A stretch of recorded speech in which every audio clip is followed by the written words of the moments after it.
Can't get out. Can't get out. Share.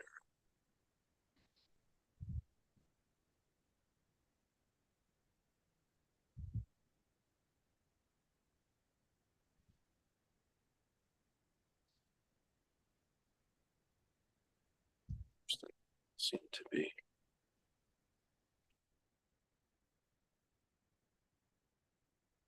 Too bad.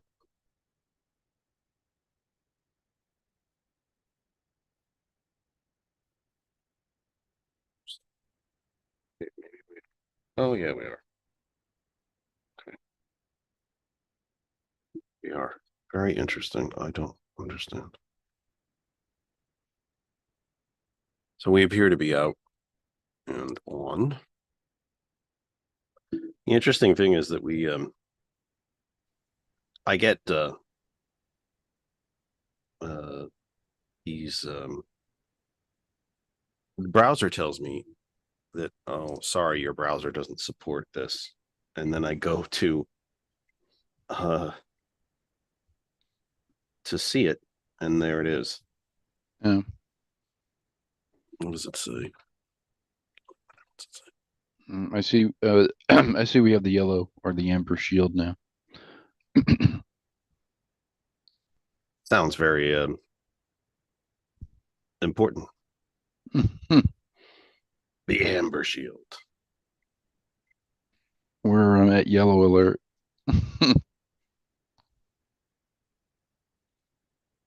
Yeah, it's not. We'll save that discussion to when we're not on the air. Okay. Fun stuff, fun stuff.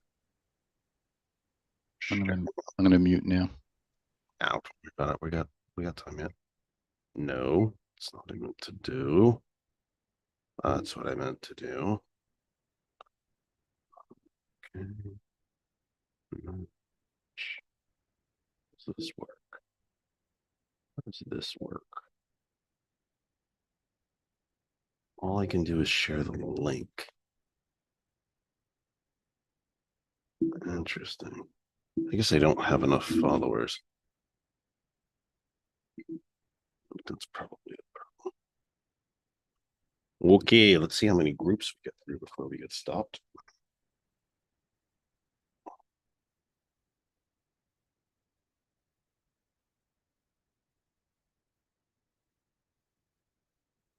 Mm.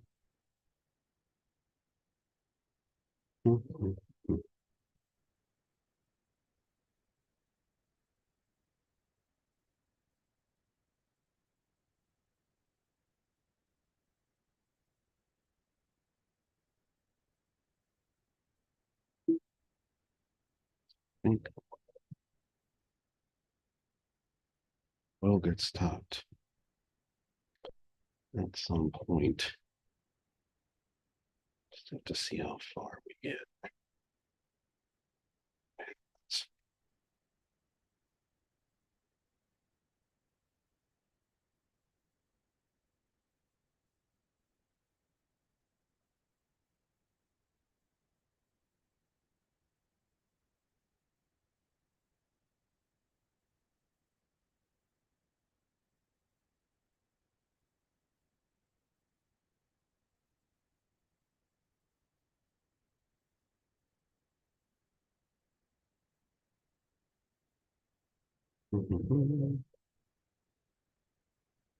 So far, I think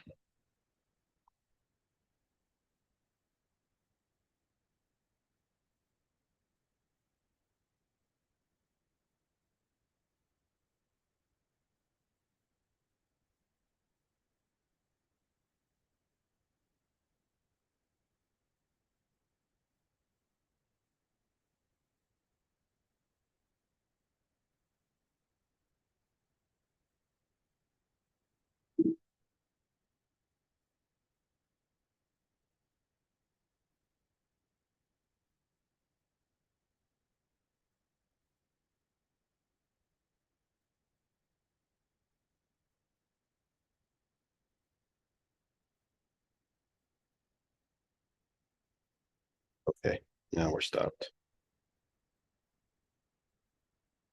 Columbia County was the last one we made it to. God, I am part of so many groups now. The last one I made it to was Columbia. Okay.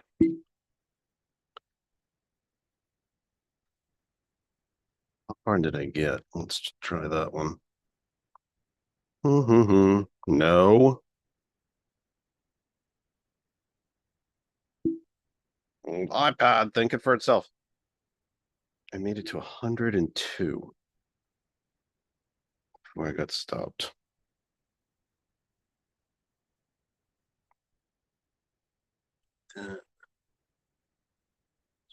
Down.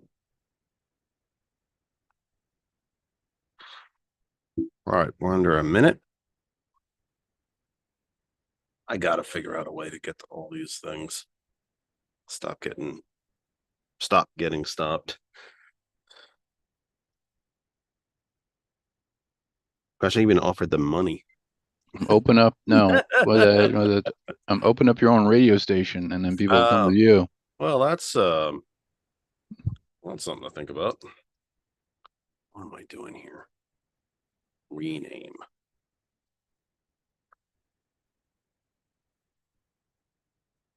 Turn in post. I even spelled it right. Okay. Ready to have some fun? 3, 2, live.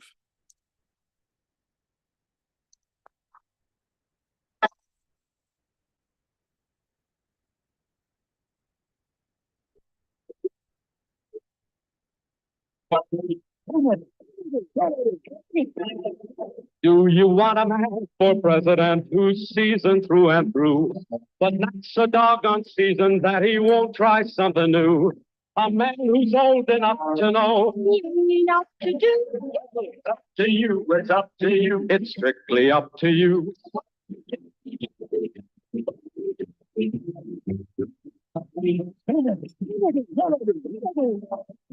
Do you want a man with spirit who is not afraid to fight?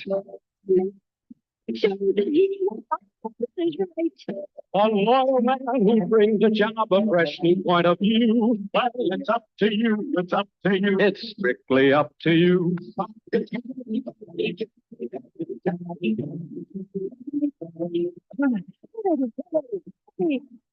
And do you deny to any man the right he's guaranteed to be elected president, no matter what his creed? Which we must be true. It's up to you, it's up to you, it's strictly up to you.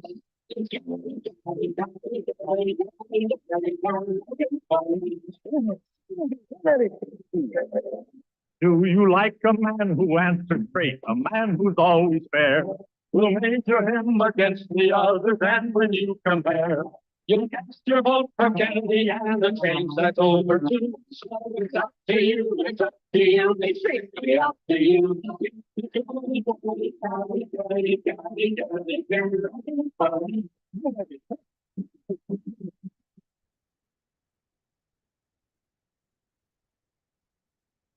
Welcome from my humble second bedroom here in the Saucon Valley, part of the Lehigh Valley in the Commonwealth of Pennsylvania, part of these United States, North American continent, Western Hemisphere, on this planet Earth, the only one we have, third rock from the sun in the Terran solar system, part of the Milky Way galaxy.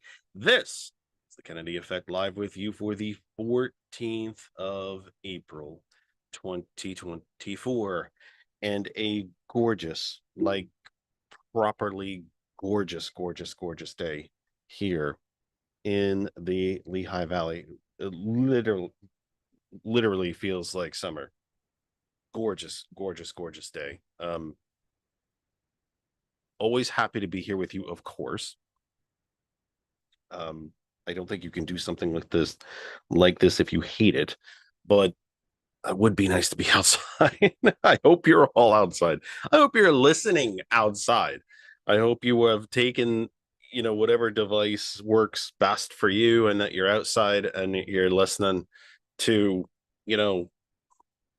whether it's on hot101.net or streaming through Facebook or YouTube or whatever it might be, that you're a bit outside or on the porch, just sitting outside, taking in the gorgeous, gorgeous day. It is, I want to say it's 75. Beautiful, beautiful sunshine. It's 74 now, so it did drop. It was 75 earlier. There is a breeze, but for once, it's finally the breeze is warm. It's not, it's not like a 70-degree air temperature, and then the wind comes along and then it feels like 30. It's lovely, and it's just great. It's just nice. Kristen loves winter. She likes snow. She loves Christmas. The cold doesn't bother her nearly as much as it does me. But now we're getting into my time of year. I would rather it be 90 than 30. And it's just a great day. And we hope that you're enjoying it too. And if it's not great where you are, hey, it probably will be soon. It's just I'm just pleased for once. I'm actually responding to a new listener and doing a very bad job of staying with you, but it's important that we talk to the new folks. Very, very cool to get a comment from Oregon, a gentleman who seems to be, I think, if I'm understanding correctly, he is viewing our program for the very first time. That's very exciting. We're not dealing in this program with, the program now reaches nearly 600,000 people around the globe. But that doesn't mean that 600,000 of you are watching at any one given time. So when there's someone new in, we like to say hello to them and make sure that we acknowledge them and thank them for being with us. Let's get to the business end of the program, shall we? You don't need to hear me continue to give you a weather report. This is the Kennedy Effect live with you for the blah, blah, blah. Let's try that again. He's stumbling over his own tongue. Not a great start. For the 14th of April, 2024. A gorgeous day here in the Valley, wherever you might be across the Facebook universe. You can come to my personal Facebook, which is Jeff Kennedy, and watch us there. Why is that different? It's because we will see you. I can say hello to you. I can welcome you. We can take your comments live and in real time, respond to them. You can drive the program. You can have a direct effect on what it is that we are discussing at any given time. And why not? This is not a college lecture. It's a discussion. It's interactive, and we'd like you to be part of it. But now I have shared the program to 102 places across Facebook before Facebook stopped me, as they normally do. And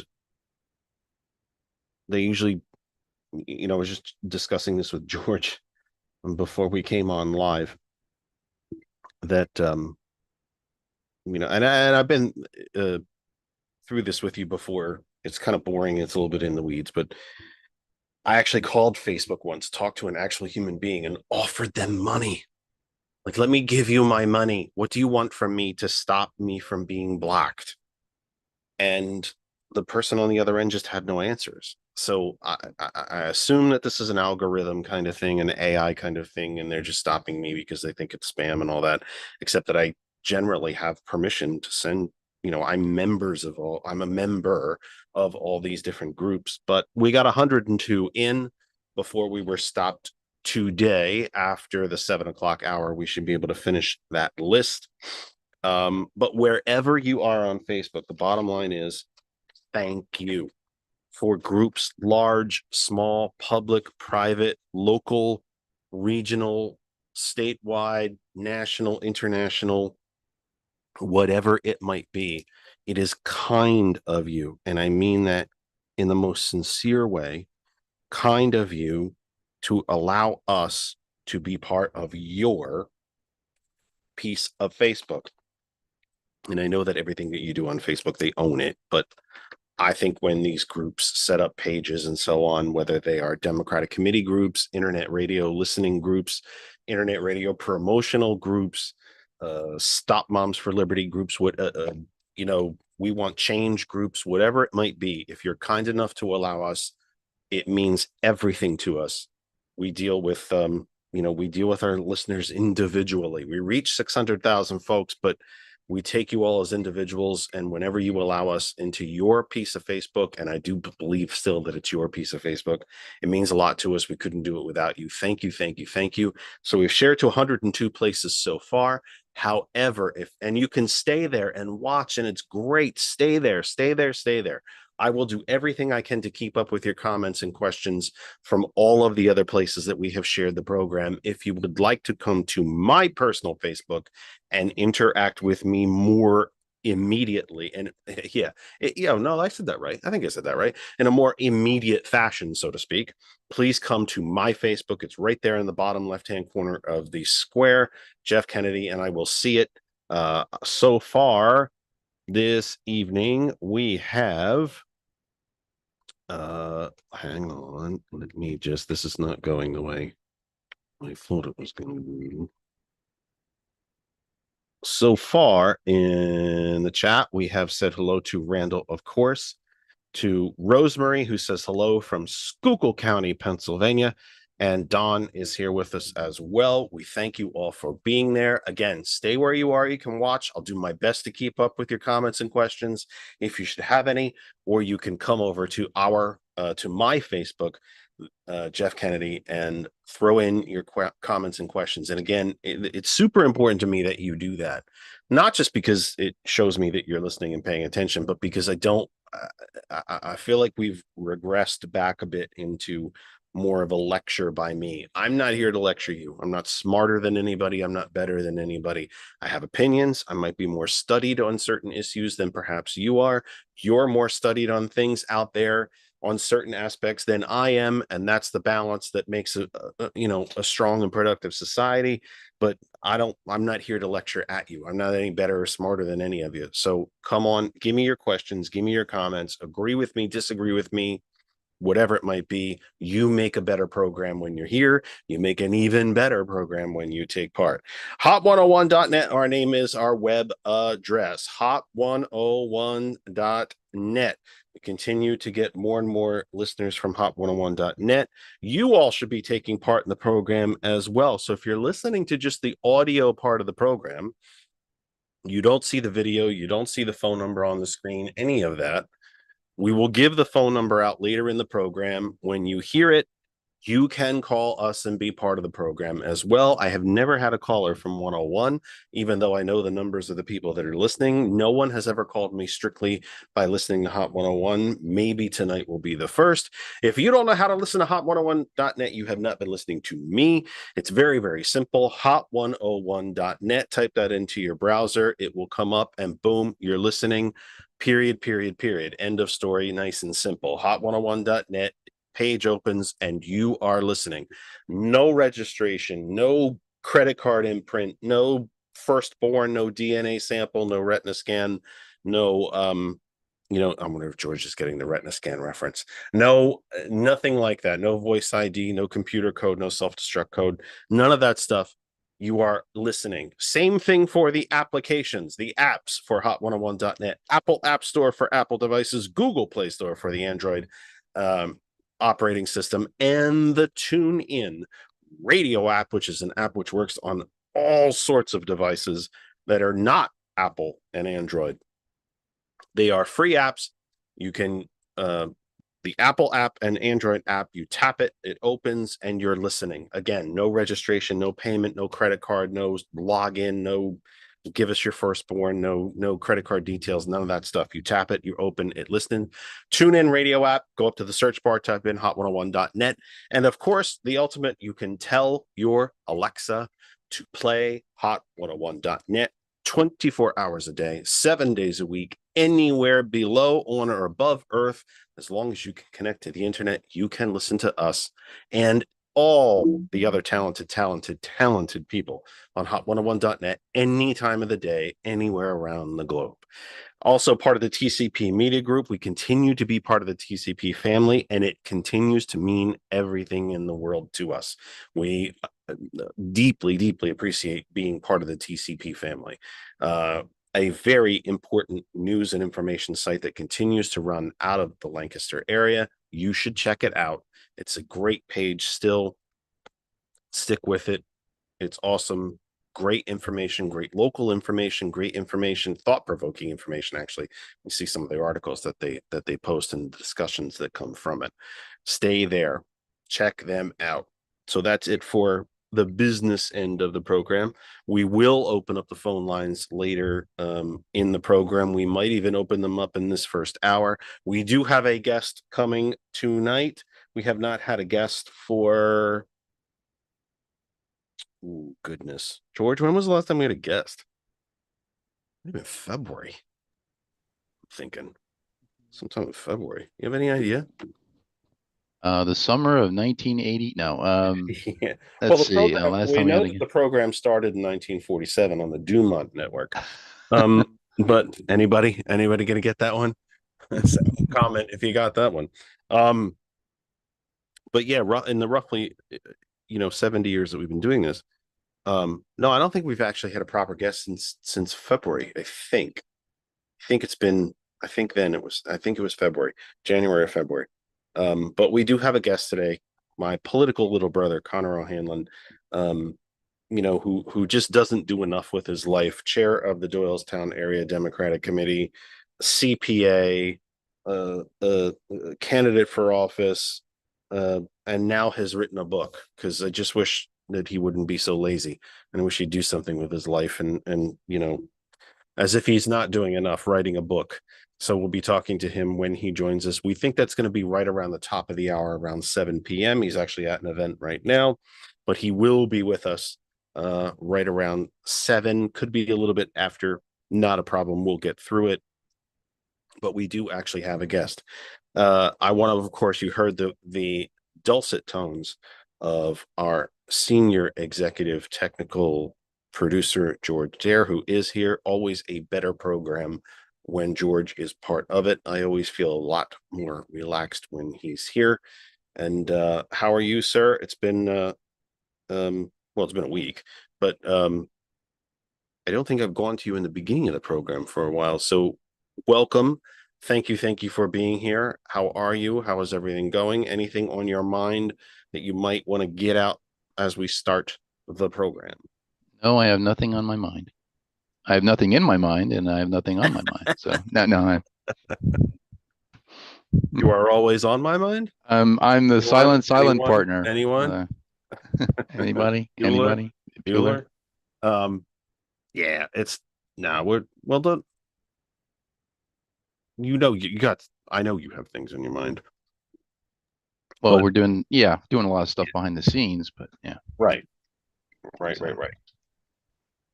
I'm gonna just mention that real quick as I respond to another very kind listener who's asking me how to catch the rest of the program because he's working and can't be with us for the full program. And I had to work a lot this weekend actually as well. Working on a Sunday evening, that stinks, especially when the weather's this nice, because I believe the gentleman is local. He is local.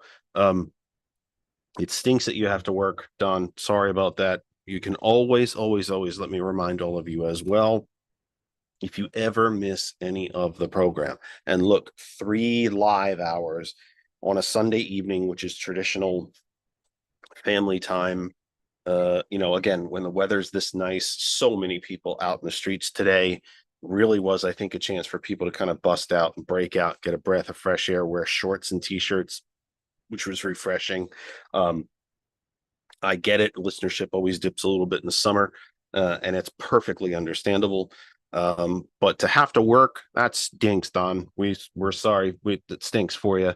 But thank you for being here, at least in the beginning of the program. And please, as I got myself off on a tangent here, what a shocker! I got myself off on a tangent.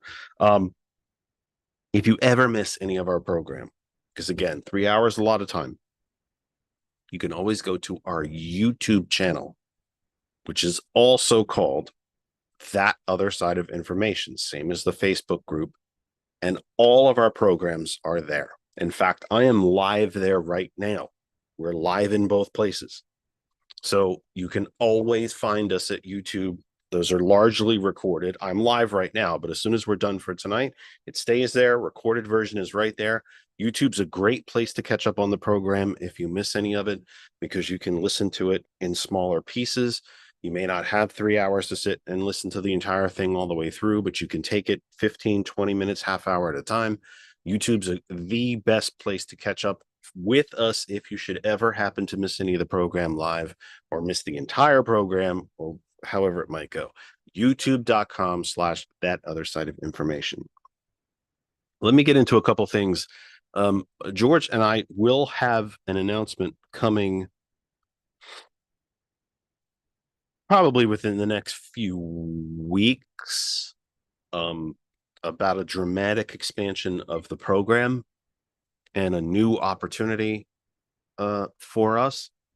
I can't give you too much details, but we are working on it. And it doesn't mean that we will leave you here on Sundays, and we will not be leaving you at Hot 101.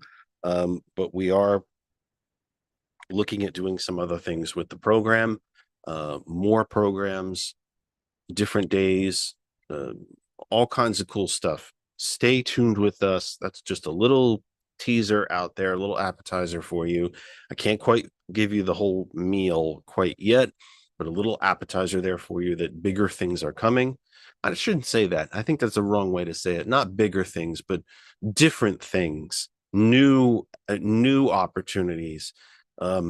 Because one thing is not bad over the other, and I shouldn't put it that way. So that was a bad choice of words on my part, but newer opportunities are coming to expand the program, and we'll be telling you about that. But don't worry, even when that happens, we will not be leaving you here on Sundays, and we will not be leaving you here at hot101.net. Our hot101.net family means a lot to us. We're not going anywhere, but we have new doors to open, but that doesn't mean that we're going to close the other doors. So we're excited about that. We'll be telling you about that in the upcoming weeks, and we hope that you will be as excited about it as we are. Let me get to a couple of the big stories of the week, and I would be really remiss if I did not mention the rather extensive aerial attack on Israel that occurred last night.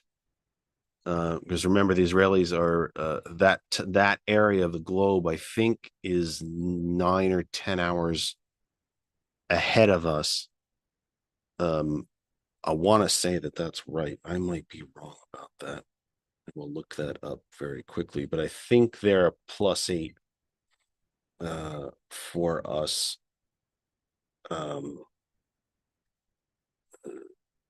Let me see. It's 1:23 a.m. there now. So what does that do for me, George? 7 hours. 7 hours. So I was wrong. 7 hours. I'm wrong a lot, by the way. But if you were watching any of the cable news stations last night, the Iranians launched about 300 airborne projectiles toward the old city of Jerusalem in Israel. And when I say projectiles, it's because by all reports, there was a mix of ordnance that were sent by the Iranians into Israeli airspace, among which were ballistic missiles, cruise missile style missiles, and drones. And now, according to the Israelis and the United States, for that matter, 99% of those were shot down and never reached their targets and never caused any damage. Now, so that would mean, as he looks for his calculator, that 1 divided by 300. So that means that roughly 33, so that's a third, or well, it would be, no, 1% of 300. Why am I blunt, George? 1% of 300, so it'd be 300. It'd be 1 divided by 300, which puts you at 0.003. So yeah, like 3 of the projectiles actually reached their target. Now, all I've heard so far is that there was some damage to a I believe it was a private residence. There was a young lady who was injured, but not in any way critically, but she was injured and she is receiving care at a hospital. And there was some damage to the building that she was living in. That was my understanding. I don't believe the building itself was anything like it wasn't a synagogue, it wasn't a church, it wasn't an office tower or a government building. It was an actual residential building. That's my understanding. Other folks can certainly correct me if needed. And an Israeli air base took a little bit of damage, but not even enough to make the base non-functional. So out of 300, about 3 made it through. And that's pretty damn remarkable. Here's the more remarkable part. And this is very difficult to talk about without getting really deep into the weeds, because this is some heavy political stuff and some heavy foreign policy political stuff, if you will. When the Iranians launched this attack, let me back up. I happen to believe this was a serious military attack by the Iranians. This was a serious attack. They meant business. If all 300 of those ordnance had hit the ground, I think they would have been perfectly happy with that. The fact that only 3 hit the ground, I happen to think that maybe they're not too upset about that either. Now, the attack was not only detected by the United States and the Israelis when it was taking place, it took about 3 hours, I'm told. And that's what MSNBC was reporting, for those ordnance to reach Israel from Iranian territory. And they immediately knew that it was happening. First off, because of the satellite technology and surveillance, but also the Iranians kind of broadcast that they were going to do this. And I think that at the end of the day, what this turns into, or turns out to be, is that the Iranians wanted to make a statement. Now, where does this begin? Are the Iranians fighting back on behalf of Hamas and Hezbollah and the actions of Israel and Gaza? No, I don't think they are, because even though they fund Hamas, I don't think they give a crap how many Hamas fighters are killed. The central Iranian government, I don't think at the end of the day, I don't think they care how many Hamas fighters die. Hamas is simply a proxy. They're a tool of Tehran and the Iranian government. I don't think the Iranians are losing any sleep over dead Hamas fighters. They're just happy that it's not their own soldiers. And the same for Hezbollah in the southern part of Lebanon.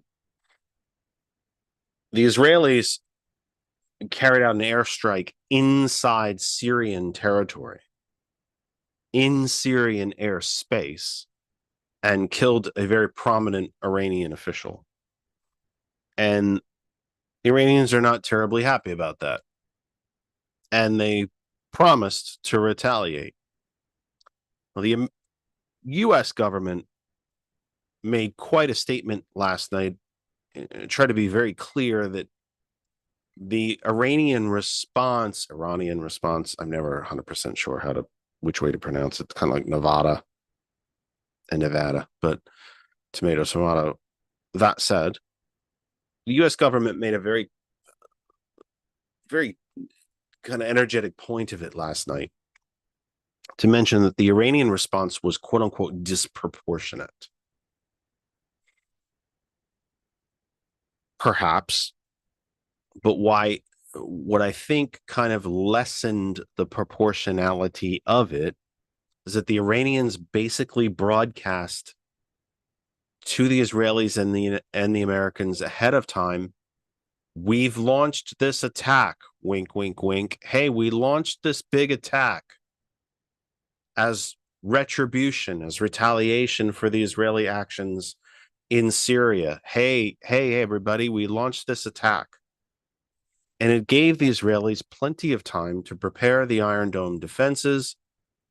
And the Iron Dome did not shoot everything down. The defense, what took it from 300 ordnances down to 3 that only found their target, at least again, according to the reporting by the IDF and American Department of Defense, is that we kind of knew. Now, we knew through our own intelligence, satellite, all of that. But the Iranians sort of broadcasted a bit too. Why would they do such a thing?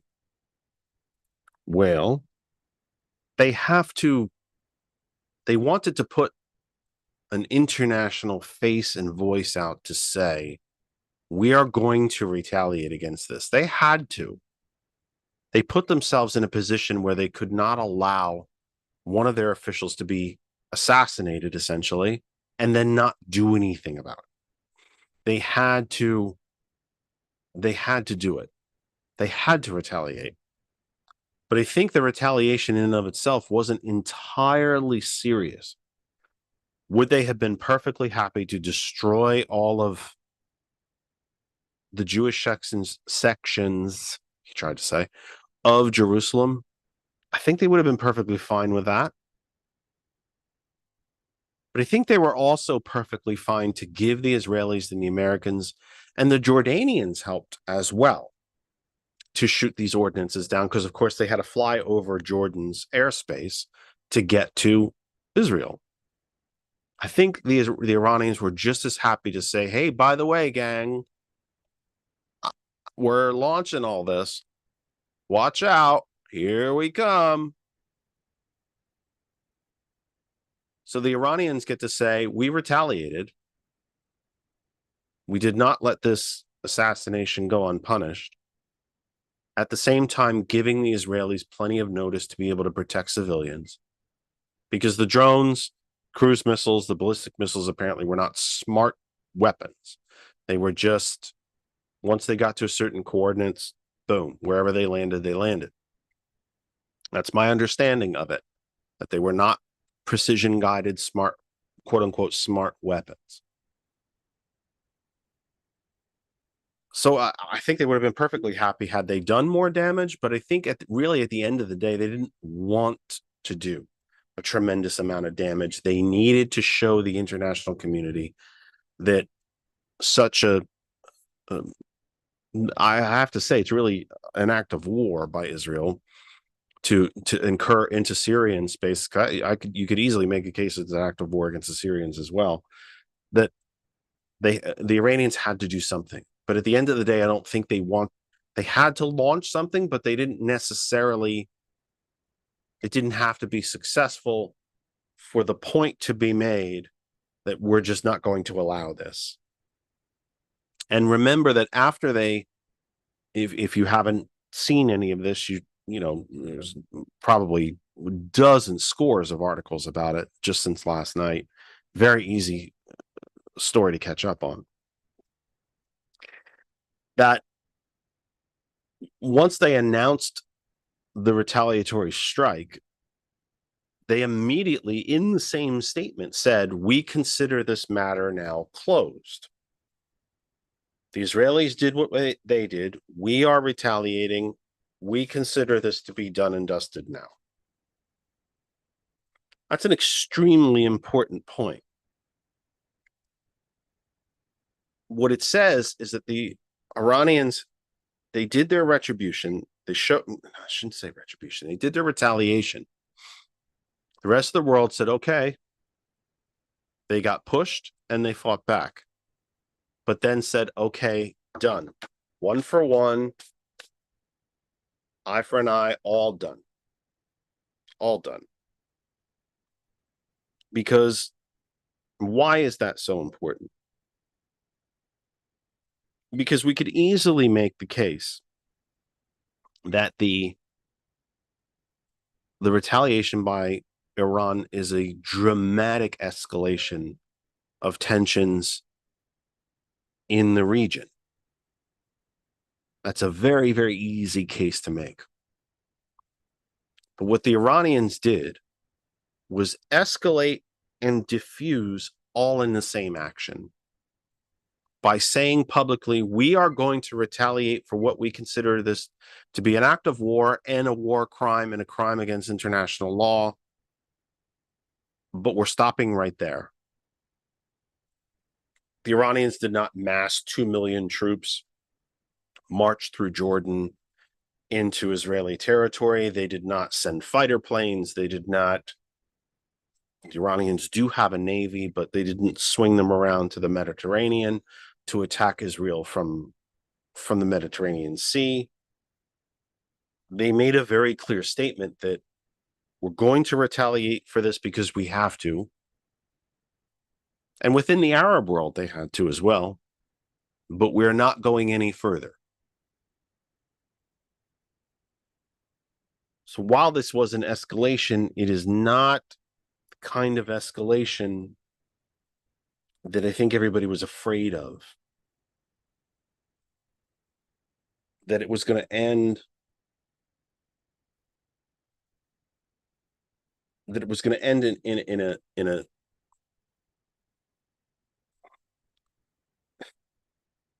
a new front for the Israelis and a whole new ground war to the east. And again, remember, while the Iranians can probably muster an army of 2 to 3 million, because I believe their population is somewhere in the 88 million range, and I'm going entirely from memory, they would have, let's remember the geography of the area. They would have had to have marched that army west across Iraq into Jordan to get to Israel. They don't want a full-scale open war. They had to retaliate to save face, but they don't want a full-scale open war, and that's a good thing. And believe me, I am not exactly breaking any new ground by saying that. It's not exactly like I reinvented the wheel here. Of course, it's a good thing that we don't have, you know, a multinational open regional war.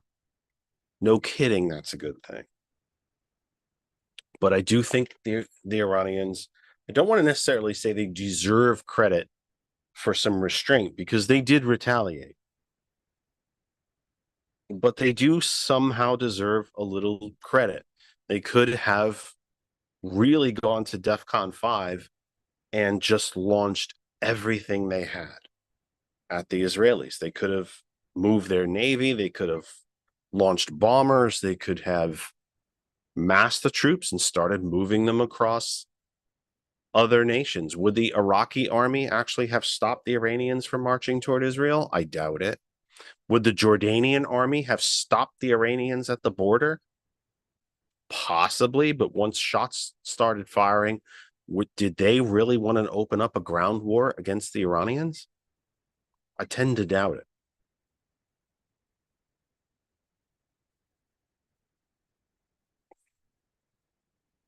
I tried to I think my iPhone installed some sort of AI piece of technology in texting. It has become incredibly predictive and it's never correct. Like never.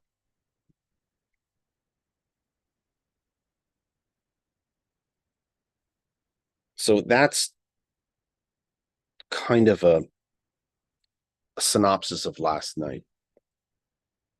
And while this was an extremely newsworthy event, and American media very much should have been covering it, it is a little bit of war porn,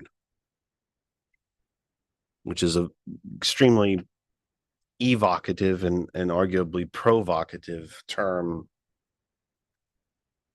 for what cable news does. Cable news, the 24-hour cable news networks thrive on a few topics. They really get ratings boosts from a select few topics. Elections,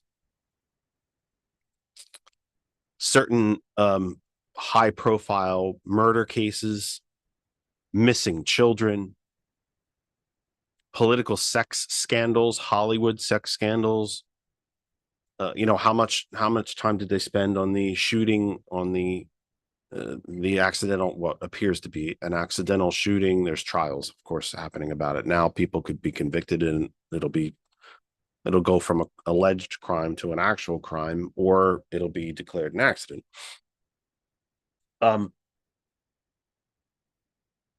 These Hollywood scandals, Hollywood murders, the death of O.J. Simpson this week reminded us that, just how much time the media spent covering such a thing because it was sensational and it drew eyeballs. And I would say that it drew clicks, except it was pretty much in the infancy of the internet. So I don't know how many people were watching the trial online in 94.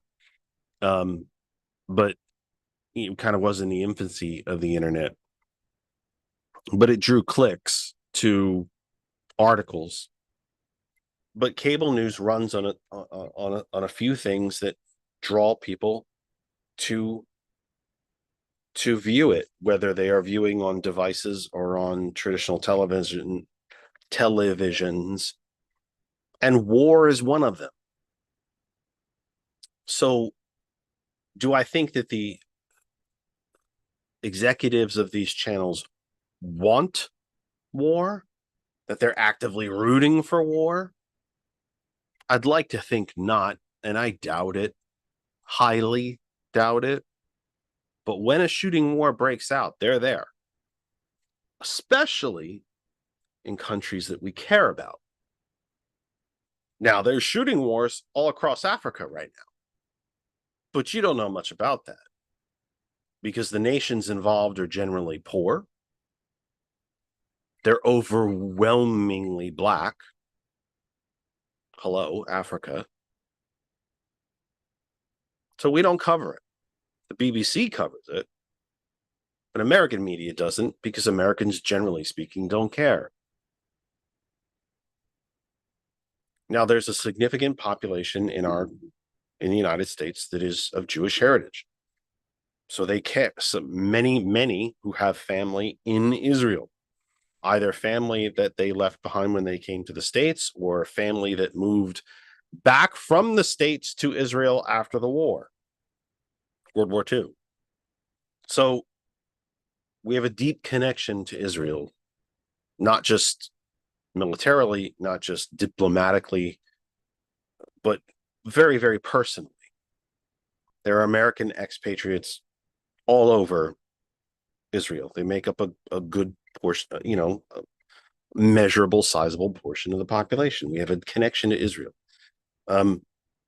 So especially when it's a nation that we care about and that we follow in this media, it's even more attention getting and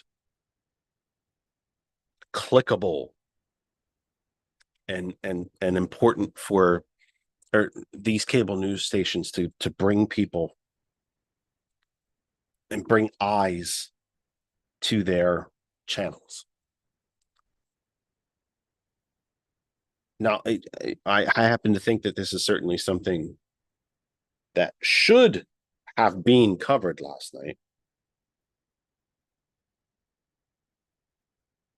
You cannot just ignore such a thing.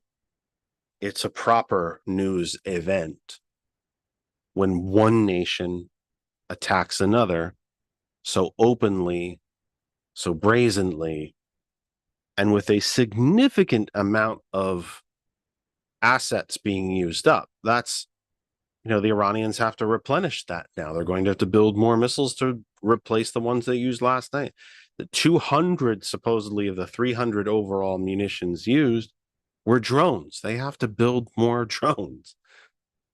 By the way, the drones that the Iranians used last night are the same drones that the Russians have been buying from them to use in Ukraine.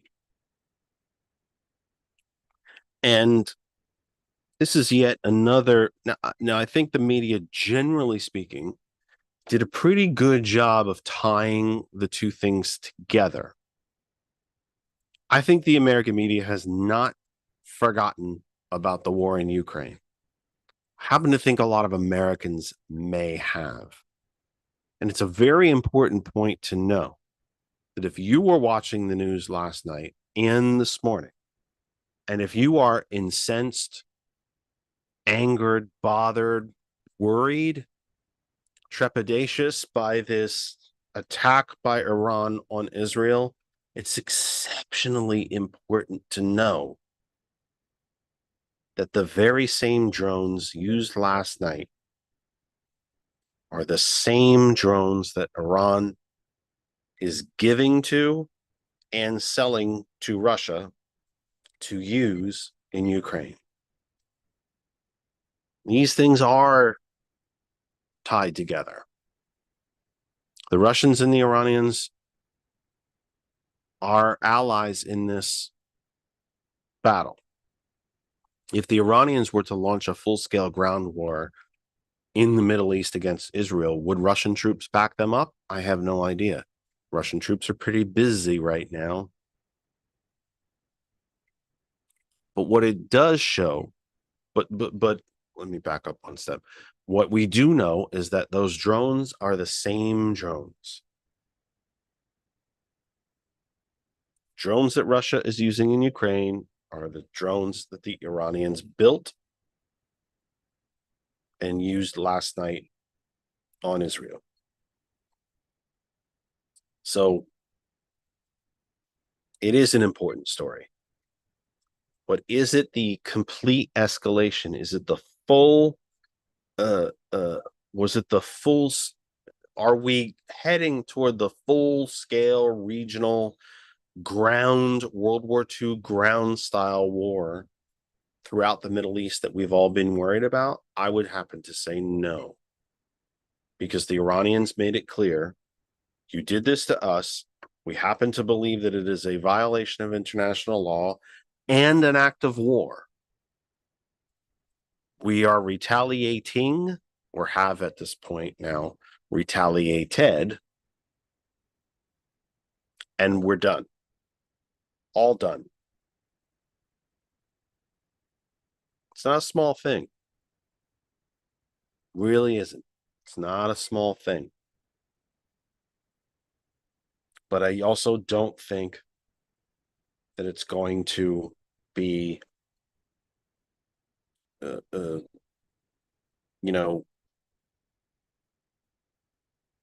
it's going to be the thing that we think it is.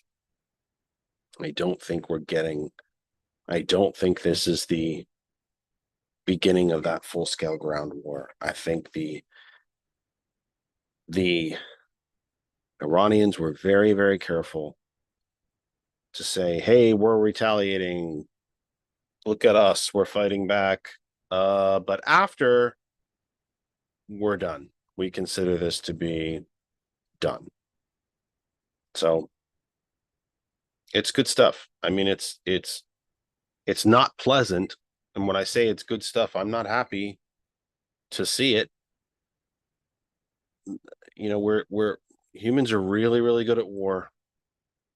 We're really good at war. And it's always easier to destroy than to build. But I also think that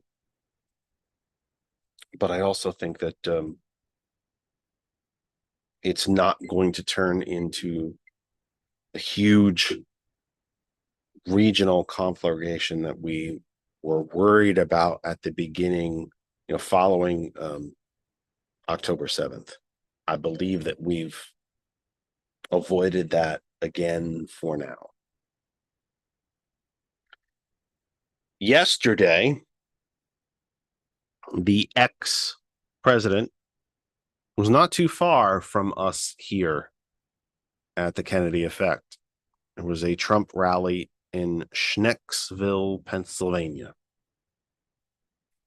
And with all respect in the world to VFW halls around this country, the ex-president had a rally at a VFW hall. Does it mean anything? Kind of, yes. Trump loves to tell you that his rallies are the biggest rallies. They're the most well-attended, largest amounts of people, more people at my inauguration than Obama's, blah, blah, blah, blah, blah, blah, blah. Except that he, his campaign is in such a state that I don't think they could afford. I don't think they could afford to hold it anywhere else. So they got a VFW hall. And I learned today. Did I learn it today or last night? It might have been today. That the group actually responsible for paying the rental fee and securing the VFW hall was the Republican Party of Lehigh County, not the Trump campaign, not the Republican National Committee, not the state Republican Party of Pennsylvania. The Lehigh County Republican Party paid the fee. Why did they do that? Well, obviously they have to support Trump, because if you're a Republican who doesn't support Trump, he'll send people to kill you. Now, not directly, of course. Wouldn't post on social media, hey, go kill Joe Smith. No, he posts repeatedly and with ever increasing aggression that Joe Smith is very unloyal. He's not a good Republican. He's attacking when he doesn't support me. That means he doesn't support you. And on and on and on and on. We've seen a lot of reports recently that the Trump campaign is out of money because a minimum of 40% of all the money that the campaign and the RNC are bringing in are paying his legal bills. They're not going to campaign expenditures. I have to say, as a Democrat and a proud one, it's kind of refreshing to see a Republican candidate have to act like Democratic candidates have to act all too often, that we're the ones that are always behind on money. And, sometimes behind in money 2 to 1, 3 to 1, 5 to 1, 10 to 1, 20 to 1. It's very refreshing to see a Republican candidate who doesn't have any money. Shoes on the other foot. Karma. It's not so fun, is it? The fundraiser that I mentioned last week on the program that Trump held, where he said he raised $50 million, it's been reported now since that he couldn't possibly have raised that kind of money because the tickets that were sold at the levels at which they were sold at and the number of people who actually attended and bought tickets didn't equal $50 million. So he lied about that too. Lies about everything.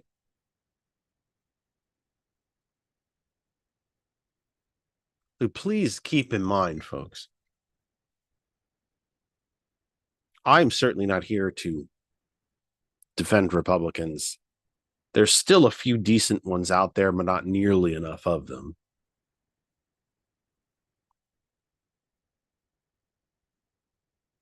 And from a small d Democratic point of view, we need another functioning political party in this country, whether it's Republicans or Greens or Democratic Socialists or conservatives, or the state of New York has a functioning conservative party, whether it's Working Families or here in Pennsylvania, the Forward Party or the old Reform Party, the Whigs, for goodness sake.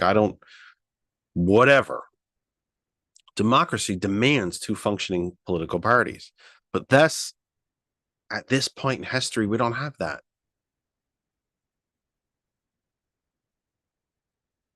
But if we did, I would welcome, encourage, ask for, invite. Well, first off, I've invited more Republicans to this program than you could ever imagine. And they all, except for Robert Smith, they all say no. Some of them just don't even respond. But then again, they don't respond to their constituents either. So why would they respond to the progressive radio host?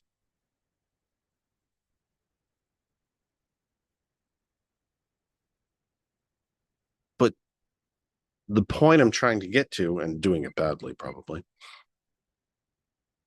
is that we need at least two, if not multiple, functioning political parties for small d democracy to operate properly. And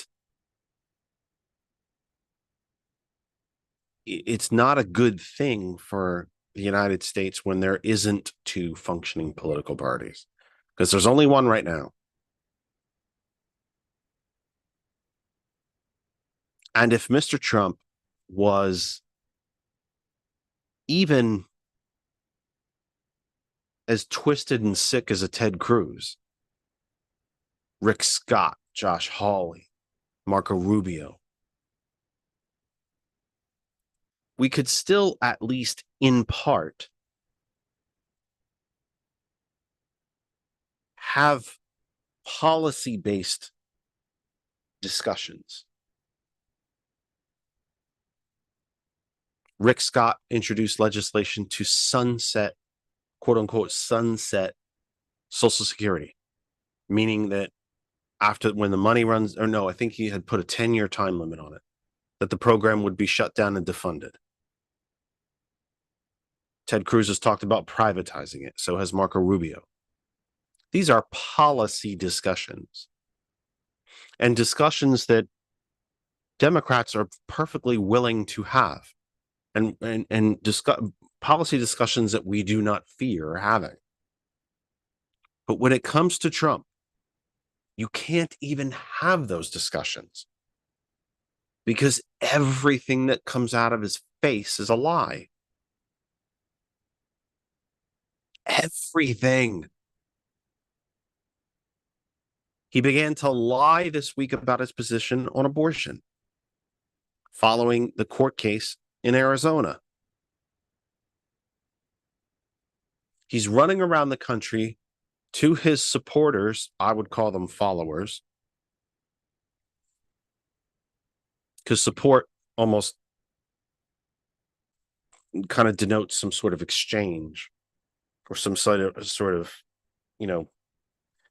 discretion involved. His followers, his sheep, have displayed none of that. But he's been running around this week saying that the Arizona Supreme Court decision upholding an 1864 law, which somehow came to be before Arizona ever even became a state,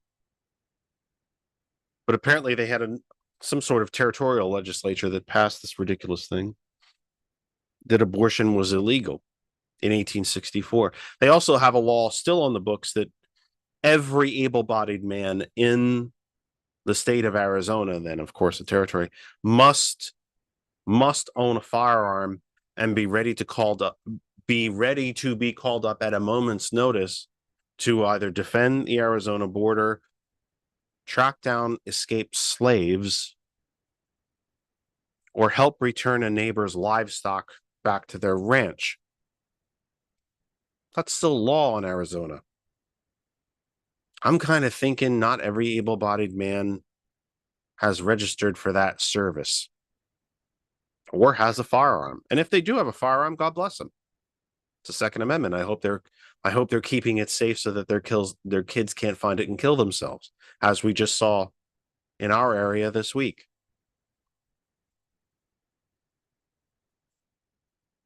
But now suddenly the man who's been running around to his sheep exclaiming, "I killed Roe. Me, I did it. I killed Roe." Of course, you did it in conjunction with Mitch McConnell, who stole a Supreme Court seat from President Obama, and the help of Leonard Leo at the Federalist Society and the $1.5 billion he was given by a billionaire to do exactly that. And we'll talk about Mr. Leo in a minute. So the Arizona court makes its decision, and suddenly Trump says, "Oh, no, that's too far. We shouldn't be banning abortion."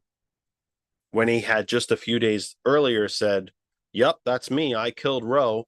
But let's remember what it did. All it did is send it back to states and let the states make their decisions. You can't have a foot in both pools. You can't argue for choice on one end and take credit for denying choice on the other. Everything that comes out of this man is a lie. Everything. Everything. Earlier in the week, he mentioned how, this is Trump now, he likes the Affordable Care Act. He just doesn't think it works well. Told a group of supporters, followers, sheep, "I don't want to get rid of the ACA. I want to make it better. I want to make it cheaper. I want to make it so more and more and more Americans can access it."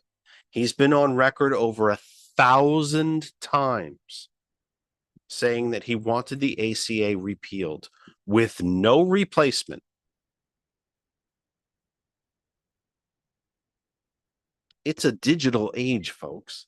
Everything that I say to you right now is recorded and probably stored in places that I don't even know about. So I could say to you this week, I despise pizza. It makes me sick. I hate it. And anybody else who eats it should be thrown in jail. And next week, sit here with a pie in front of me, eat it, and deny that I told you I hated it the week before. You have the video to go back to. See, I don't think Trump is dumb. I think that's a very lazy thing to say. But I think he can be stupid at times. And stupid is saying, "Oh, I support the ACA. In fact, I want to make it better." When you're on record over 1,000 different times saying that you want it repealed. And let's not forget, one of the biggest reasons that he wants it repealed is because it was the signature accomplishment of the first Black president. Trump always skated around the edges of politics. He always commented on things here and there. He was a Democrat, a registered Democrat for most of his life, even though he gave money to both parties, which is not unusual for a man of wealth to seed a little money around to everybody so that no matter who wins, they think of you favorably. If I had that kind of money, I'd probably do it too. No, I wouldn't. Let me take that. No, I wouldn't do it. I have too high a principle. And let me get to Leonard Leo quickly. The Senate Judiciary is conducting an investigation and hearings as to the conduct of the Supreme Court. Mr. Leo has been subpoenaed by that committee. He went public this week and said that he will ignore the subpoena. Now, Trump likes to tell you that innocent people don't hide from the law. Except Mr. Leo's hiding from the law. Trump hides from the law. If Trump was innocent of any of the things that he's been accused from, he would not be using every last legal tool known to man to avoid it. He'd be rushing into that court to prove that he is not guilty of any of these things, except that he's guilty of all of them. And he knows it. He knows it. That's a quick little week in review. There's a very, very stunningly handsome man who has appeared on the screen. So let's get to a little bit of business. Blush for me, you handsome devil. Let's get to a little bit of business. 7:06. We have entered the second hour of the Kennedy Effect live with you for the 14th of April, 2024, wherever you might be across the Facebook universe. And I have just reminded myself that I have more sharing to do because I was cut off, blocked again during the first hour. That we have some more sharing to do. We've shared the program to well over 100 places, wherever you might be across the Facebook universe. Stay right where you are. Watch where you're watching. I will do my very, very best to keep up with your comments and questions no matter where they appear. If you would like a more direct access to the program, your comments, questions, etc., come to my personal Facebook, Jeff Kennedy. Find me. It's right there on the screen. It's pretty darn easy to spell. And if you're not sure how to spell it, it's right up here. Very, very easy. And you can come in there, enter your comments, your questions, all of it. This is not a lecture. NPR is a wonderful, wonderful thing, but it can get a little lecture-y. I don't want this to be a lecture. It is a discussion. Ask me questions. Yell at me. Disagree. Throw facts at me. Correct me, whatever it might be. I'm not better or smarter than any of you, so come be part of the program. Hot101.net, our name is our web address. Type that in, you will find us right at the main website. It pops up and boom, you're listening. Super, super simple. Apple App Store for Apple devices, Google Play Store for Android devices, and any other type of device or any device, period. The TuneIn radio app, go up to the search bar, type in hot101.net and you are listening. No credit card, no blood sample. Don't have to give up your firstborn, retina scan, self-destruct, auto sequence, none of that stuff. You open it up, you're listening, boom, easy, super, super simple. The TCP Media Group from Lancaster. And of course, again, that other side of information is our home group Facebook page. It is also our YouTube channel. If you've missed any of the program, you're just jumping in and you want to catch up later, youtube.com/that other side of information. All of that said, the genuine star of the program has arrived. Direct from Asgard himself. Connor O'Hanlon, welcome back. Welcome home, my friend. Welcome back to the program. Thanks for having me, Jeff. It's been a little while. It has been a little while. Remind folks, if you wouldn't mind, because your last visit has been a while back now. Not for a lack of effort, by the way, but I will beat you up for that later. That said, remind folks, who is Connor O'Hanlon? How did you get here? So, my name is Connor O'Hanlon. I am a CPA by trade. I do taxes, audits, everything in between when it comes to the accounting world, mostly on taxes now, and tomorrow will be a big relief. Um, I am the chairman of the Democratic Party here in Doylestown, which is Doylestown Township and Doylestown Borough. I also serve as the director of candidate development for the Bucks County Democratic Committee. I serve on three different boards of directors of nonprofits and local government.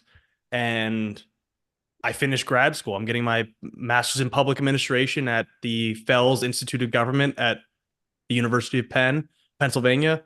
Um, I will be finished in a month. So finishing that up all at the same time and, doing a little bit of everything all at once. And I'm a big Thor guy. So my Thor collection is That's why I did that. I moved up to the third floor now, so my Thor collection's all over there. You can't see it. It's off screen now. Well, that's no fun. Yeah, it's hard to get it in the background because the Yeah. stairs are there. So it would be on the walls and all that, but there's too much to put on the walls. I don't want to get too sidetracked on this, but you mentioned something that I'm embarrassed to say that I did not know that you were doing, and that is the candidate development. Mhm. After I was elected, I'm very, very honored to be elected to the Pennsylvania State Democratic Committee. I wrote an entire proposal and gave it to the chairman and the board and anybody else who would listen, that to do exactly that, to travel the Commonwealth. It would have been a paid position by the state party, but I would have traveled the Commonwealth and met with good Democrats all across this Commonwealth who are running for office. It would seem to me that we have a lot of really good human beings that run for office in our party, but that doesn't necessarily mean they're good candidates. What's the difference to you? Mm. Um, I think being a candidate is an art. I think it is a performance art to it. And I don't mean a fake performance art like being a Shakespearean actor or an action hero or any of these things, or mhm. where you become a different character. But there is a presentation that has to come with it. It's about talking, you probably don't go to the senior citizen center and talk about forgiving student debt. At the same time, you don't go to the college necessarily and talk about Social Security for 45 minutes. You might mention it, but it's not the main thrust of what you're talking about.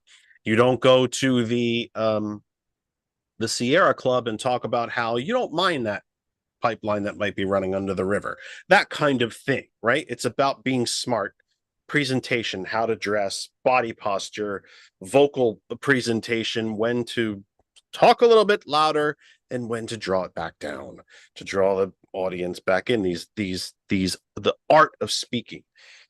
And I don't think that we as a party do a very good job of that. And I think we're failing really, really good people, really decent people who are putting themselves out there to run for office. So am I way off, or is that something that you're working on? Do you agree with any of that? Am I all right? Am I all wrong? Am I somewhere in between? What are your thoughts about that?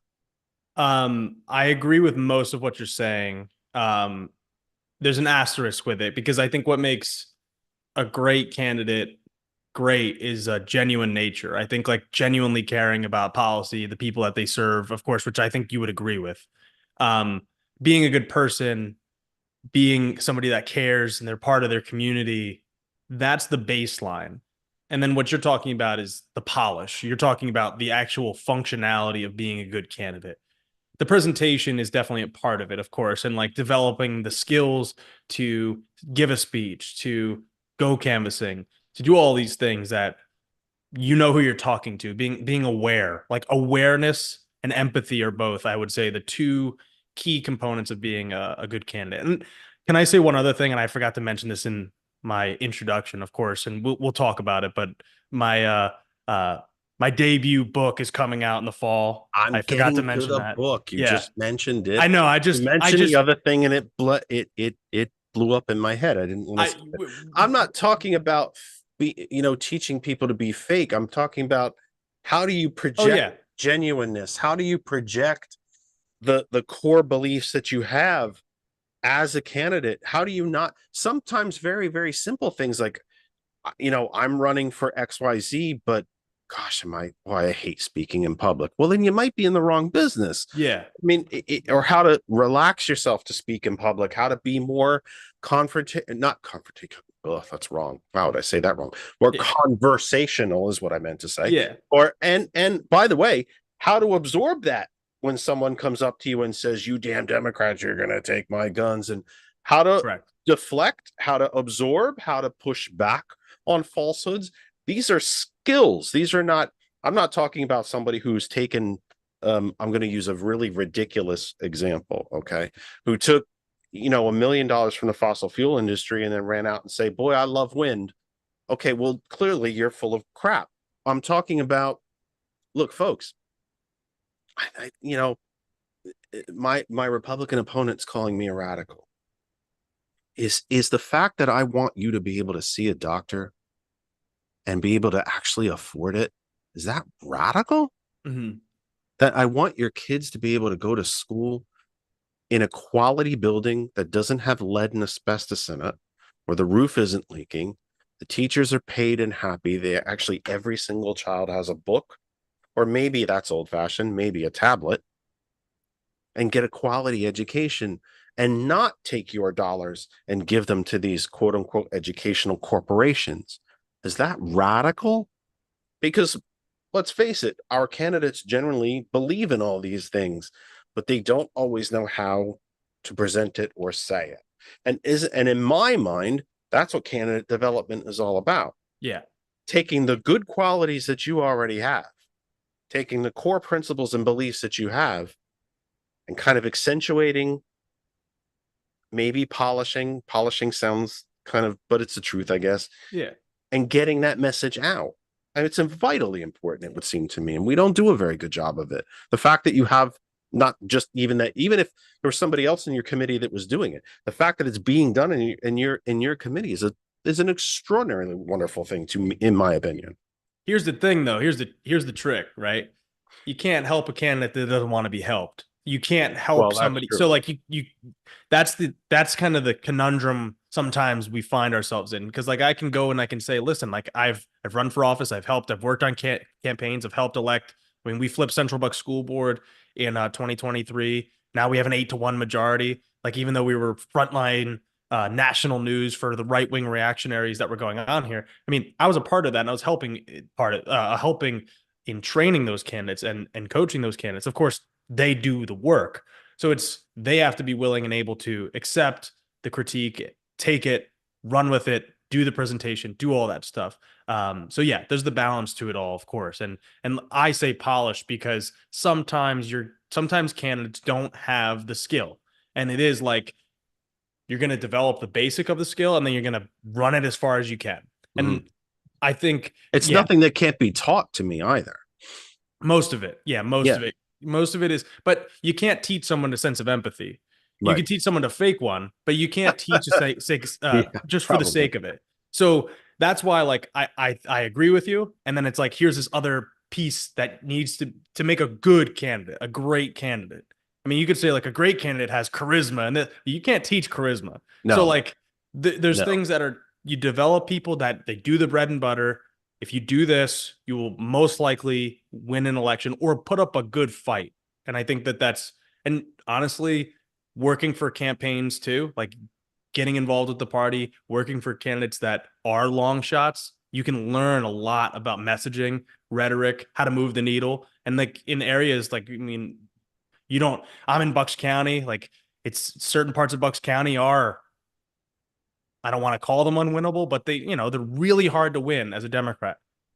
But you still have to be able to rhetorically maneuver and convince people at the door. And that's what moves the needle over 20, 25 years. Doylestown Township is now blue for the first time ever after 2023. And I lost in 2019 when I was 23, by 38 votes. So you move the needle slowly, Mhm. but it's a building thing. So that development is over time, I think.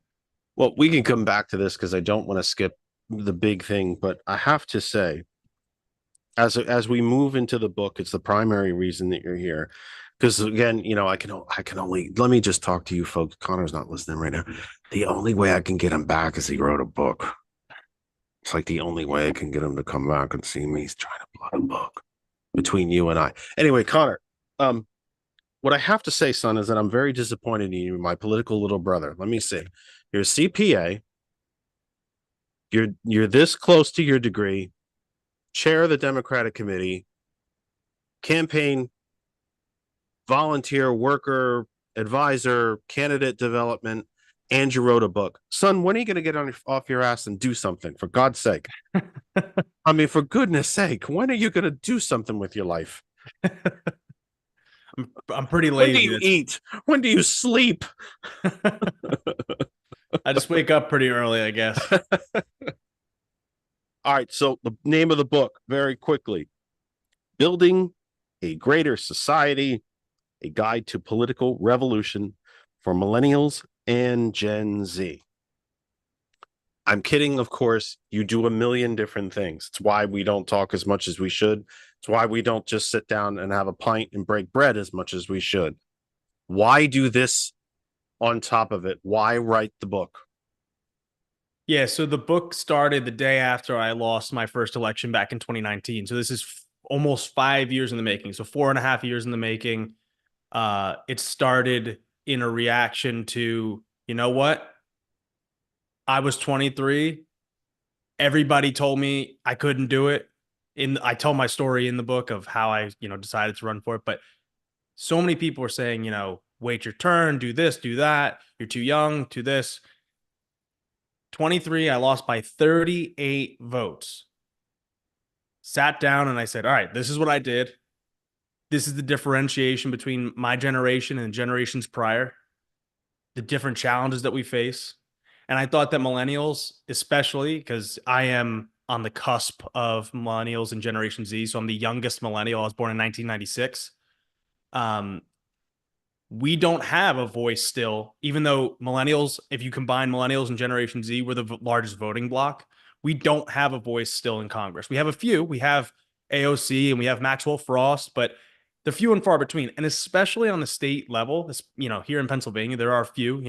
I go to school with one, Representative Anthony Bellman. He's in my class. He doesn't love probably associating with school, but he's a great guy, and Associating with a radical like yeah, you. no, not me. It's just a school, and Representative Malcolm Kenyatta, who's like 33 or whatever. Like these are the few and far between that are in our generation that have power and the reins to actually make change. So the book started as that. It started as like I'm kind of mad, whatever. Then it became over time like, okay, at 23, I hadn't really achieved all that much. I hadn't become the chair. I haven't become any of these things. How can I replicate this in other people? How can I inspire them to get involved and say, like, if I can do it, you can do it too. And over time, the book kept evolving because it's like, all right, well, in 2020, I became the chairman. In 2021, I got thrust into running another campaign. 22, I ran for state rep. And then I became the director of candidate development, and all these other things happen. We win elections, we lose elections, lessons learned. It just felt like now's the time to share it. The story is going to always keep evolving. There's always going to be more stories to tell, more campaigns to run. But this is the first thing to be like, if you read this, hopefully you feel like you can do it too. Because at 23, I was not a CPA. I was not in grad school. I was not the chairman of the party. I was not the director of candidate development. I was living in my parents' basement. So for 4 years, that difference is astronomical. And I think people just need to be told that they can do something, and then they will. So what was even though you said that the story's been developing, why get it out now? Is there a particular There turning is. point or event or something that said, this is it, I have to write this, and now is the time to get this out? Or even though the story continues to develop, our own personal stories are always developing day to day, that this is the time to make that cutoff and say, I have to start writing now, and let's get this part of the story out. And we could always put, Yeah. is there any one particular event, or was it just like, I, I gotta get No. So, well, No. here's the honest truth is, in full transparency, the book has been written for over a year. So, but the publishing of a book takes forever. When I was asking around, I was trying to see, like, all right, well, when should I do it? 2024, you guys, may have heard there's kind of a big election happening this year. So I wanted to get it out before the election. And that was just because, one way or another, and this is my opinion here, but one way or the other, people feel, I think that the air is going to be let out of the balloon November, what is it, 6th or 7th? Win or loss. Like, if you love President Biden, you hate President Biden, one way or the other, the 2025, there's elections.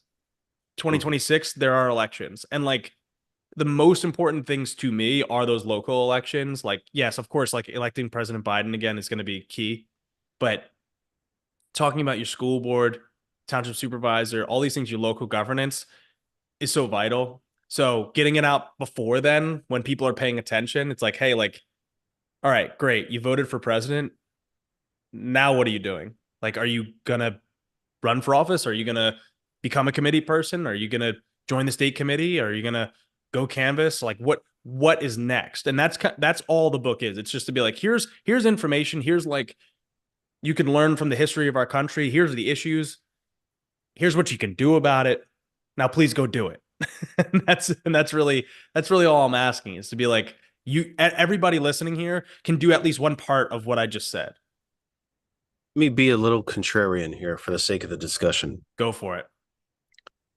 I have mentioned on this program, I got a lot of catchphrases. I got way too many of them, but I have mentioned on this program these little occasion, a blind squirrel, even a blind squirrel finds a nut every now and then. These little pearls of wisdom come into my brain, and I'm lucky enough to be able to, make statements out of them. This upcoming election this year, 2024, I have mentioned on this program that it is going to be one of two things. And I'm not talking about who wins or loses.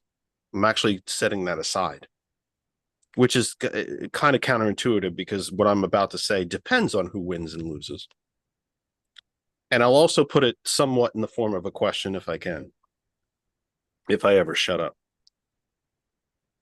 This coming election this November, is it the next in a series of American elections, or is it our last election? It depends, right?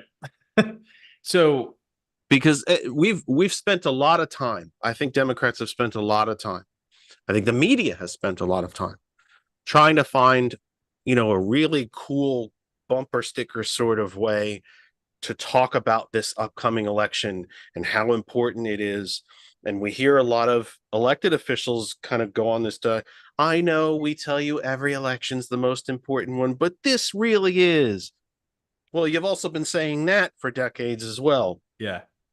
But it would seem to me, in a very common sense sort of way, not because this is what you and I do every day, and I do something probably 4 or 5 nights a week related to being a state committee member.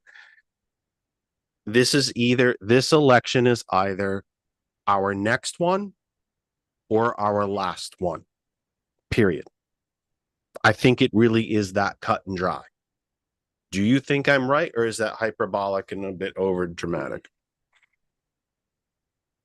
Sometimes I think it depends. I think sometimes I feel that exact way, and sometimes I don't. And I think it's because I don't think we survived 4 years of Trump.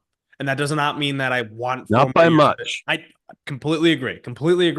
And listen, I remember watching it on January 6th as people the treasonous people storm the Capitol, and the same people that are wrapping themselves in the flag are storming the Capitol, The breaking. same ones that were wrapping themselves in the flag were the ones using the pole that the flag was on to beat the police with. Right, and trying to hang the vice president. So I totally and I totally understand the perspective.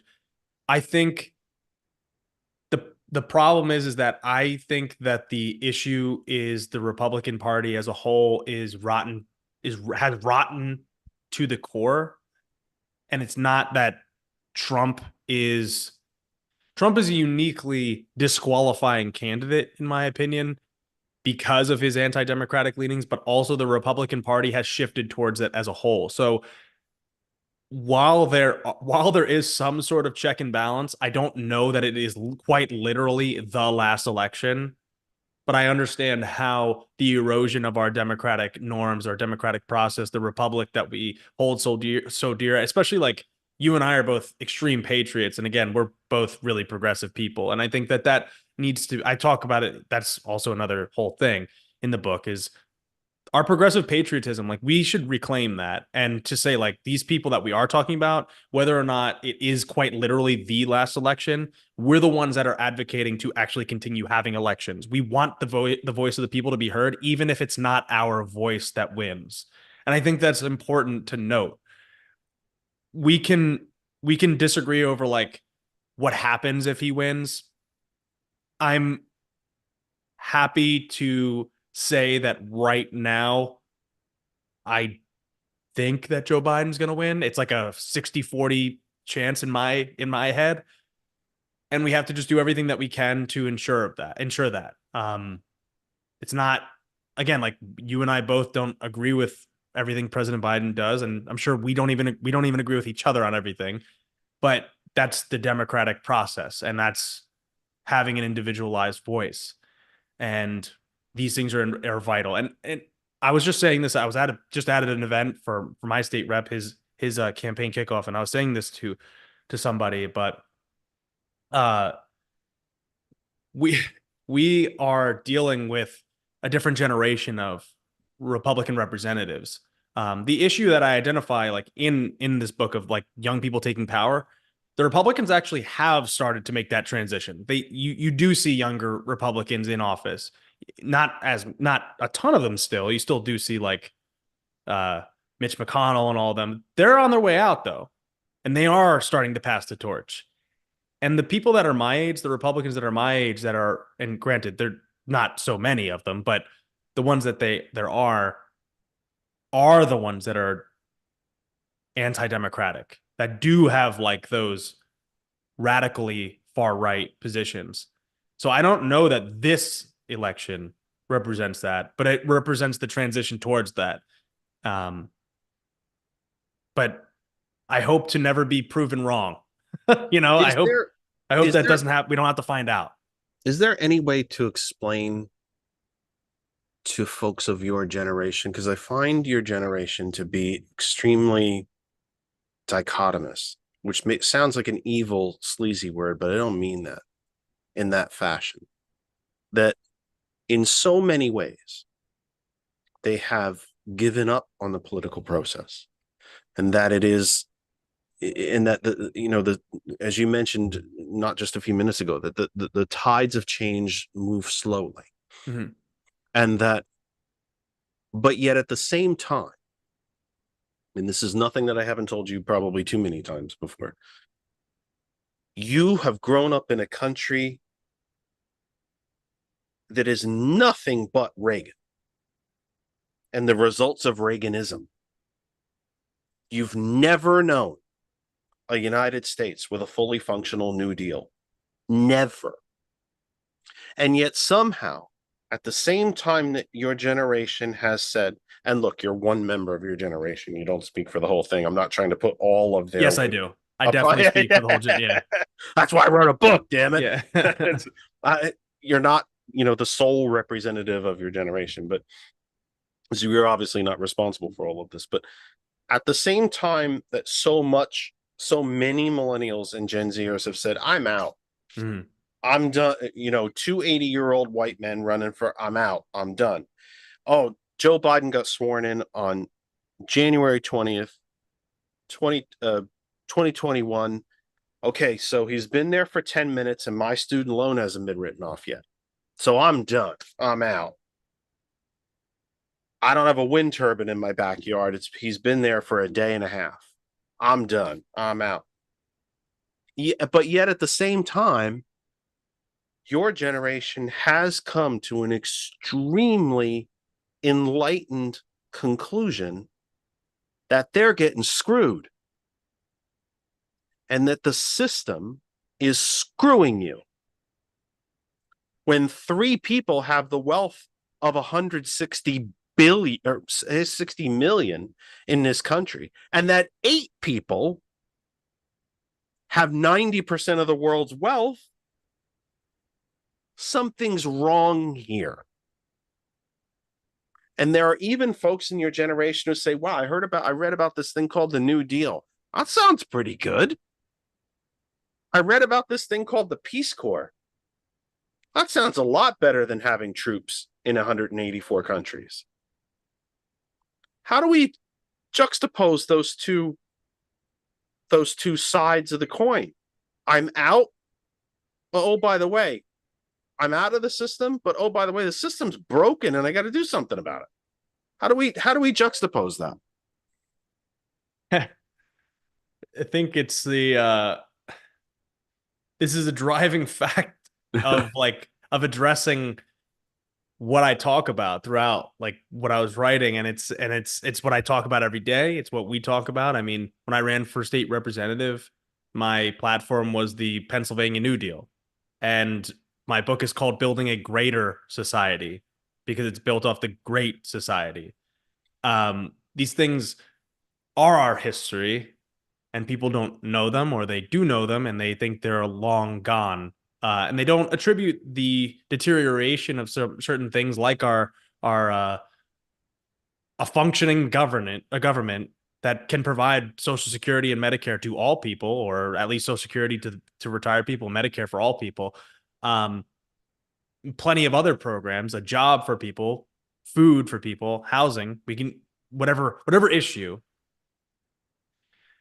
It's the dichotomy is though that apathy comes from a lack of seeing the hope in the future. My generation and Generation Z following us at this point, millennials are the most educated people in the history of humans. We have access to Google, but we also have, especially Americans, we have the most highly educated generation to come through this world. And we see that we're getting a raw deal. How do we break that? I think that people in my generation need to go take the reins of power. I mean, like you can either give up or you can go take action. There's two courses. Apathy doesn't change anything. Apathy just lets the people that are in power, those 8 people that you're talking about, retain their wealth.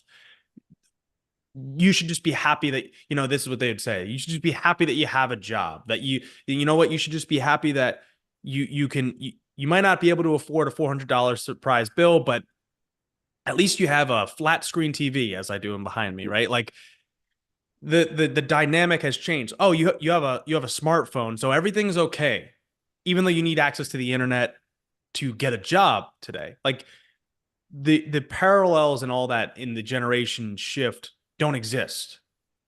The history repeats itself in many ways, but the problems persist in a different variety.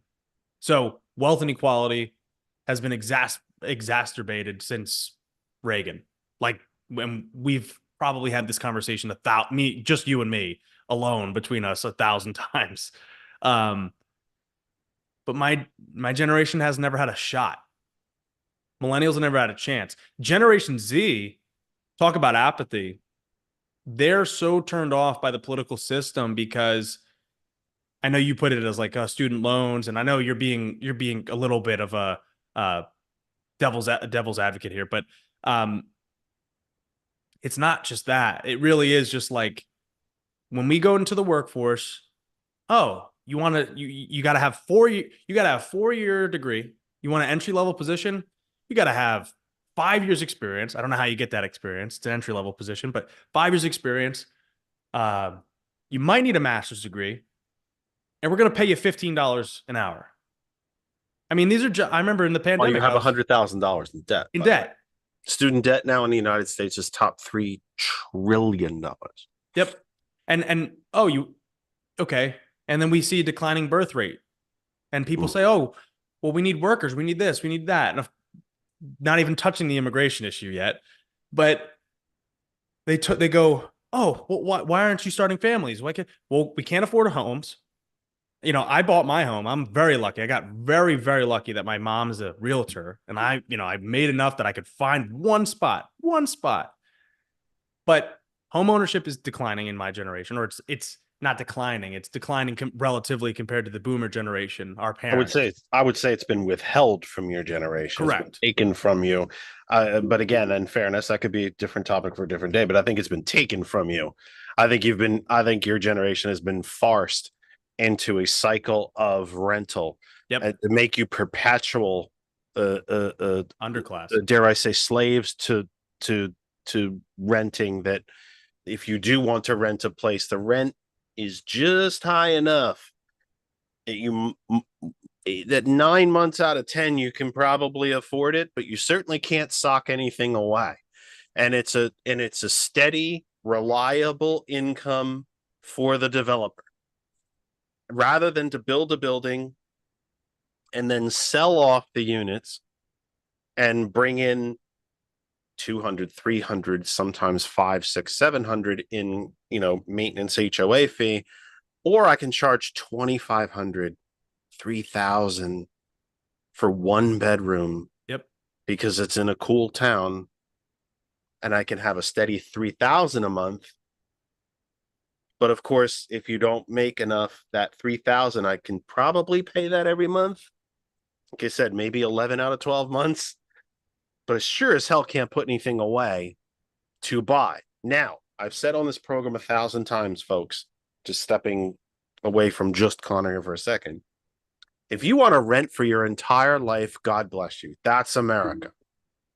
I don't want to have to fix anything. I don't want to have to paint anything. I don't want to have to cut grass. All that. It's all on you. That's choice. But if you want to own a home, which still in 2024, the same as it was in 1934, 44, 54, 64, the greatest way to perpetuate generational wealth is home ownership. It's also one of the great drivers of the economy. For every dollar that you spend on a single family home or something that you own, even if it is a flat in one of these giant buildings, but that you bought it, it's yours, you're paying a mortgage, it's not rent, you're buying. For every dollar that you spend on a home like that, $7 ripples through the economy.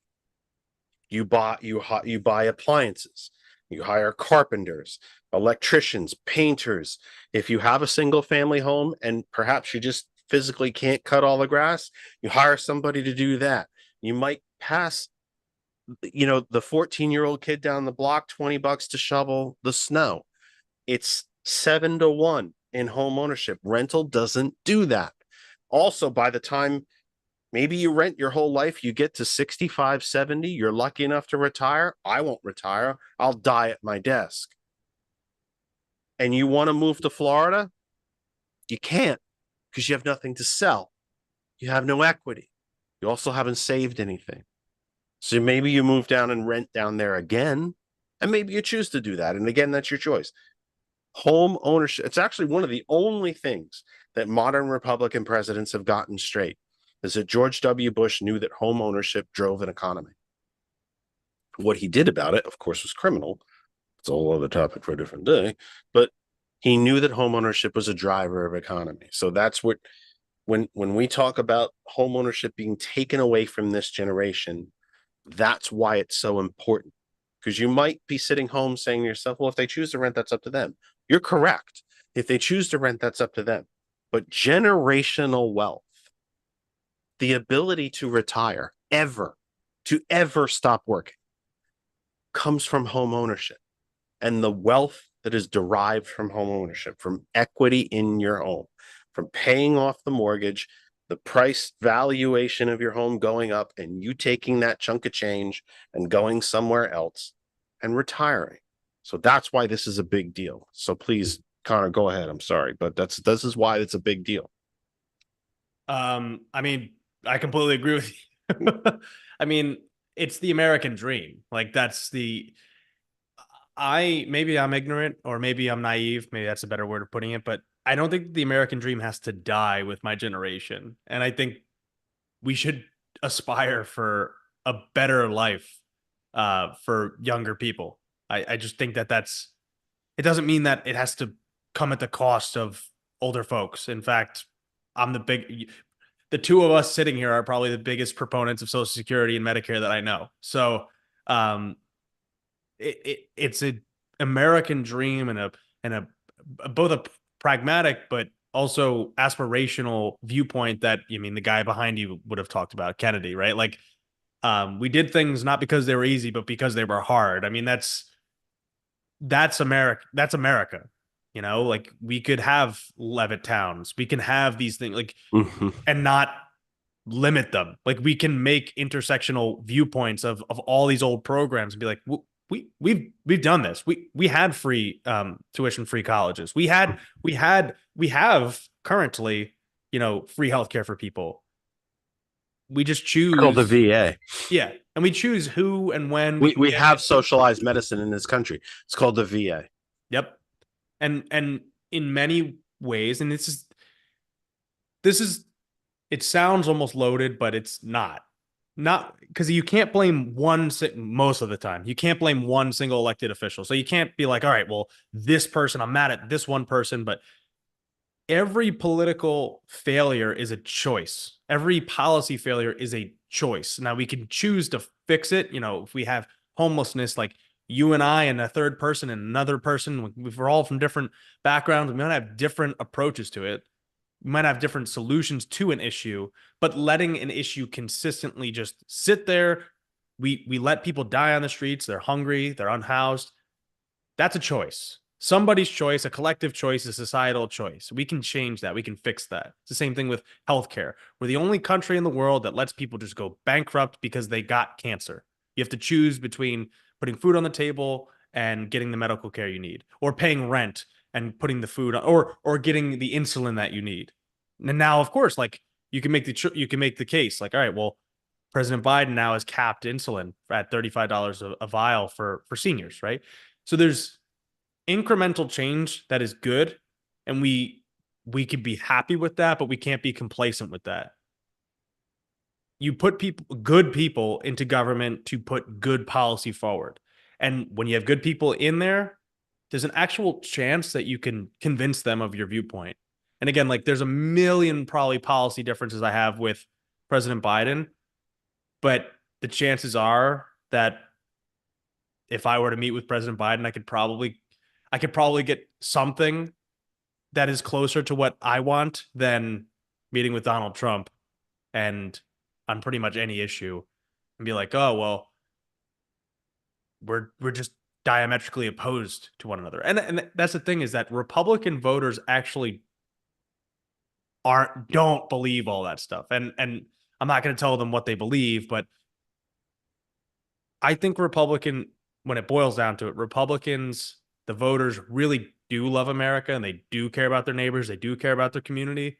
And I think like it takes somebody that's going to go and talk to them and convince them in their community that, like, listen, even if I'm a Democrat, you can still trust me that I actually care about you and I care about your family and I care about the schools that they go to.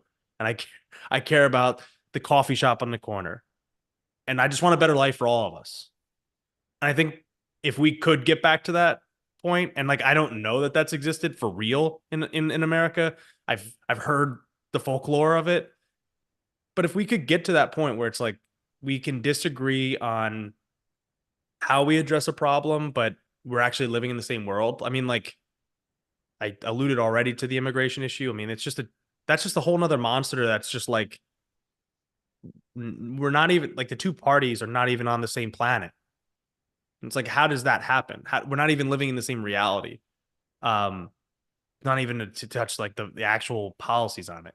Well, or Uh, the reality of that the Democrats gave Republicans quite literally everything they were asking for in a border protection bill and they still said no. and more. And then because their ringleader said, no, you can't do that, Yeah. they voted against their own bill. We had that again this week. The Arizona State Supreme Court comes out with its decision that this 1864 anti-abortion law is upheld, that it is still state constitutionally legal, which I think is amazing considering it was passed before Arizona was a state. Don't know how something can be state constitutionally legal when there was no state, no state constitution. But that said, they upheld it. The Republicans in Arizona went bonkers for the public. This is outrageous. This is an old, outdated law. We have to fix this. We can't let this stand. Legislation is produced to overturn it, and the Republicans killed it. So we have this hypocrisy. I mean, just such blatant examples of it. But let me get back. Let me kind of push this one point a little bit further. So if your generation has come to the realization, and I believe that they have, in a majority, not just a few of you, but a lot of you. And by the way, it was young folks and Black women that saved this country in 2020 and 2022. Yeah. Let's be blunt. And I would say Black women largely in 2018, giving the Democrats back the House of Representatives at the end of the Trump regime. That said, let me push this point a tiny bit more. So a good percentage, I think a majority of your generation has come to the realization that, wait, this isn't fair. This doesn't work. There has to be a better way.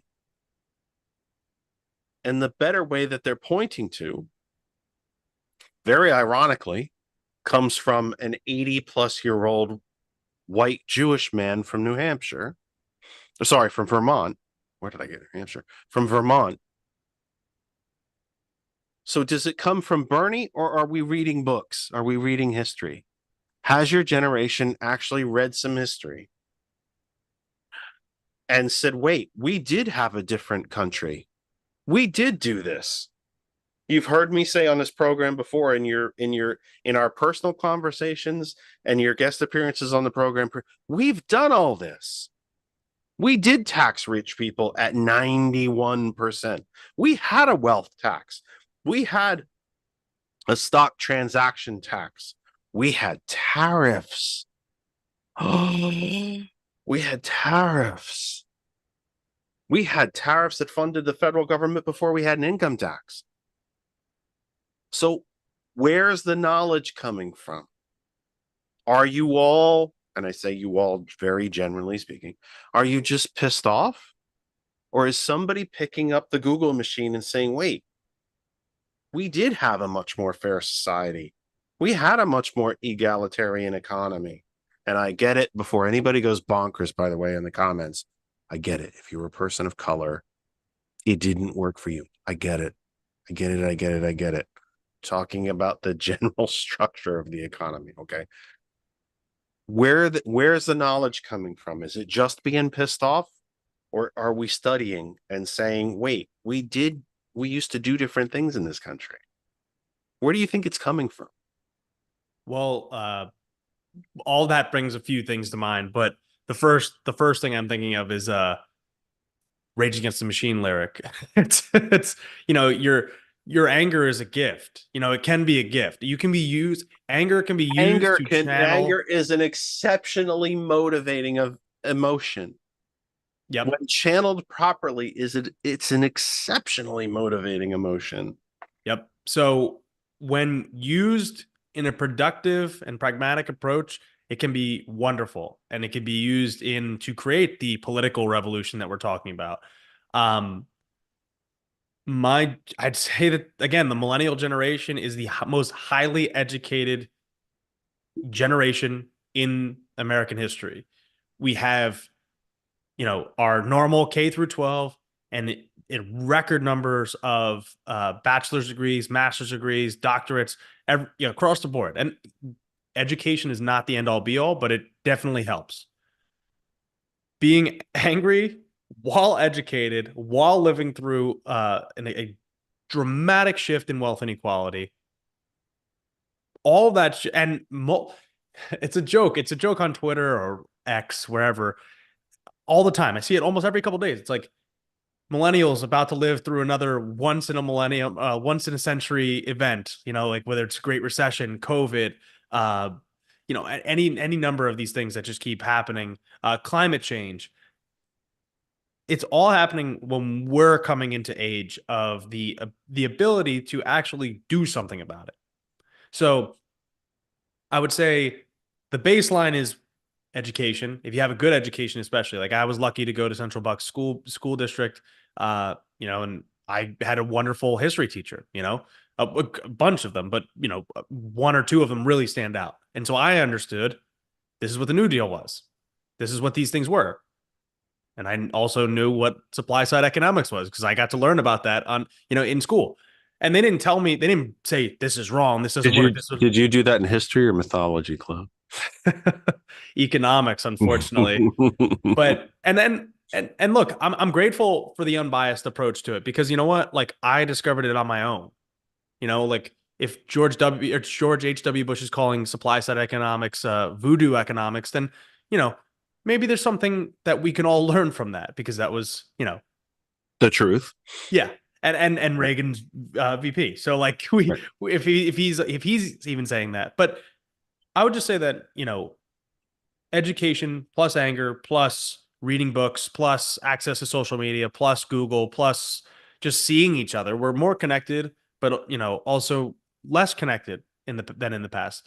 We have social media, but we don't have religion. Like I'm not a religious person personally, but like I'm agnostic. But like we don't have the organized spot where we can all go to the town square and say like, oh, well, this person needs help, so let's go help them. And for better or for worse, like that's what a lot of churches provide and provided in the past. That's what a sense of community provided. And millennials don't have that. And it's not because of like the lack of God or anything like that. It's just community. And we lost that. And we need to figure out how to provide that. And can social media be a part of that? Can it not be? Is it, for me, I find social media very toxic and I have to take breaks from it because it eats away at my mental health. But it also can be used to create revolution, like not even political like real, like whether it's violent or not. Like, I mean, good or bad, social media can be Spring used. was largely organized through social media. Correct. As So it like swept that. across North Africa and up into the Middle East. So again, like and it's actually the first, I think it's first line in my book is about, I'm going to misquote it, but like it's You're going to misquote your own book. It's President Kennedy, but he's saying like those who make a peaceful revolution impossible make revolution inevitable. Correct. Yep. So and it's just Randall makes a really interesting point in the chat, and I put a comment in the chat, folks. We want your comments and questions. I'm not here to lecture to you. I'm not smarter than any of you. Randall mentions, and I think really, really astutely, and I'm not just saying that, I think it's a genuine, really astute point, and I should have thought of it, that a majority of the awakening, if you will, of Gen Z is college educated women. Mm-hmm. That women have stepped up and said, you're failing. We got this. We can take care of this. How much would you ascribe the activity, the awakening of your generation to that we deserve better and we'll get better if we work for it, to the women of your generation? I mean, all of my strongest allies in local organizing are women. I mean, 90% of them. And them just standing up for themselves and voicing their opinions. And they don't even have to be college educated, just women in general. I mean, 102 years ago, I think it is now, like women got the right to vote. So it's like in 100 years, things have really shifted. And now it's like the 2024 election can be won or lost by a certain, like you said, with black women or with suburban white women or certain people, like these shifts in dynamics. I think, yeah, I just think that I think it's good that like someone like AOC is in Congress and she's a leader for our movement. And, again, people disagree with, oh, she's a sellout. She's this. I completely disagree with that. And I don't know what your opinion is on that, but, having a progressive leader like that, she's like 5 years older than me and really, really standing up, in my opinion, for progressive values. That's the type of thing we need. And voices like that need to be heard. And she's from a diverse background too. And she represents the people of her district really well. So I just think a representative republic, we should actually just have people from different backgrounds that represent their districts and care about different things. I think age is one of those things that we don't talk about it enough. We just say like, yeah, we need more people of this demographic and this demographic. It's never young people. It's never I've never seen, I'll put an asterisk with that. I very rarely see a genuine, we need more young people to get involved. Here's the pathway to, you want to be a congressperson, you want to be a senator, you want to lead the nonprofit, you want to be the executive director, you want to be a business owner. Here's the direction. It's do your time, stay in your place, wait your turn. So whether it's, and women have heard that, women definitely have heard that a lot more than men. So misogyny still exists. They're still fighting that. And people like us, we can be allies to it. And I think, like I said, the majority of people that I organize with are women. So I empathize with that position a lot more than I would have 10 years ago. So, yeah. It is not a coincidence or accident that we had a president of color before we had a female president. I don't think that's an accident. Barack Obama, shocker. I hope you're all sitting down out there, is a man. Yes, so he was the first president of color, but it doesn't surprise me that we had a male president of color before we had a female president. And by the way, folks, this is not conjecture. It's not even just my opinion. If you look across the globe at the countries that are and were run by women, the economies grew, crime went down, populations were happier, healthier, better educated. And I would point to you to one prime example, and that would be New Zealand, with Jacinda Ardern just stepping down within the last year, I think it was, within the last year, and a male is now prime minister. You're starting to see a couple little cracks and fissures down and a little unhappiness down in New Zealand. Certainly not anything close to the collapse of the society or going from a democratic social representative republic to authoritarianism. I'm not talking about anything quite like that. The New Zealanders would never tolerate such a thing. Neither would the Aussies, by the way. But that said, you are seeing a bit of unrest, a bit like, well, it wasn't like this a year ago. And it wasn't, and this was working better a year ago. Even though the gentleman's of the same party. There was Labor, I believe it's the New Zealand Labor Party, was, Miss Ardern was doing a better job. Let's just put it that way. He was doing a better job. 8:03, entering the final hour of the program. My goodness, I don't feel like I've been sitting here for 2 hours. That's not true. My back is absolutely killing me, and my right shoulder is on fire. So yes, I do feel like I've been sitting here for quite that long. And now George is going to say at some point, it's because you need a different chair. And he's right. But we don't have, that's not in the budget at the moment. And I generally only sit here a few hours a week. But that said, 8:04, this is the Kennedy Effect live with you for the 14th of April, 2024. If you have missed any of the program, regardless of where you happen to be watching it right now, to the 125 plus places we have shared across Facebook. We are live now on YouTube as well. If you missed any of it, I would suggest to you the best place to go is YouTube. You can catch up on the program there all week. All of our recorded programs are right there, youtube.com/that other side of information. If you stay on Facebook, to the 125 plus places that have allowed us to be part of your corner of the Facebook universe, thank you very, very much. We could not be here if you are not there. Come on over to my personal Facebook, Jeff Kennedy. Give me your comments, questions, be a part of the program. It's not a lecture. This is a discussion. We want you to be part of it. Hot101.net, our name is our web address, Apple App Store, Google Play Store, and the TuneIn Radio app. If you are below, on, or above Earth 24 hours a day, 7 days a week, and you can connect to the internet, you can listen to hot101.net, and you should be doing exactly that. And of course, the best thing in the world, you can tell Alexa to play hot101.net, the TCP Media Group from Lancaster as well.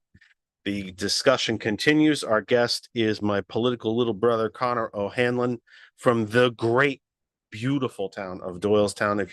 If you're looking for a real, like an old, historic, beautiful, colonial Pennsylvania town to walk through, if you're a foodie and you like checking out places like that, private, oh my goodness, singly owned private shops, not chains, but like cool private individual shops.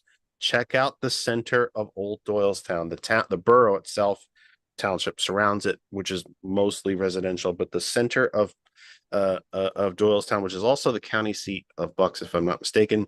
The courthouse itself is actually quite beautiful. The old part of the courthouse. There's a new part that's really quite new. Doesn't quite fit, but it's not so bad, but get what I mean. Check it out. It's a beautiful, beautiful downtown. Obviously, Chris and I are very, very biased toward Center City Bethlehem because we live right here. But check it out. If you're really looking for a place to go on a nice summer day and you want to walk and you like walking towns and discovering things, park somewhere and just, okay, what direction are we going to walk in and see what you come across? Doylestown's a great place to do it. Connor is the author of the new book, Building a Greater Society, a Guide to Political Revolution for Millennials and Gen Z.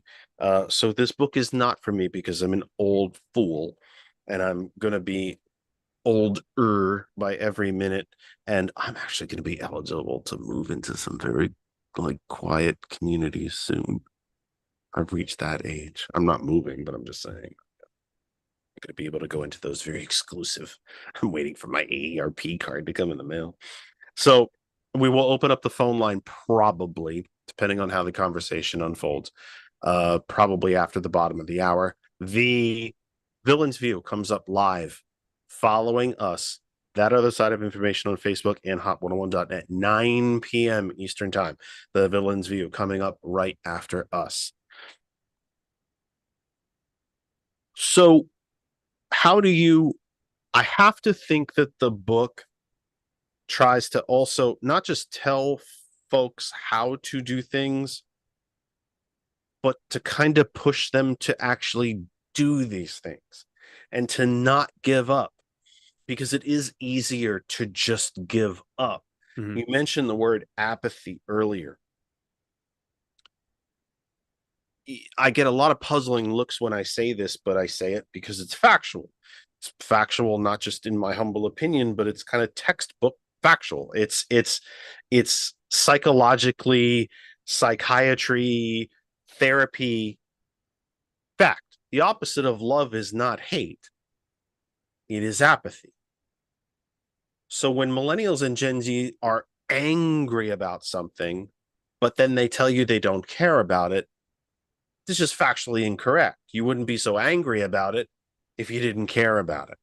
So how do you push what is in the book, or how do you push, what do you say to people of your generation when they say, I hate this and I'm angry about this and I don't know what to do and I don't, you did say in the book you're telling them how, some steps about how to take action.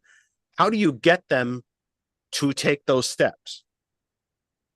So there's two parts that I actually want to answer with that. But the first part is the like first step.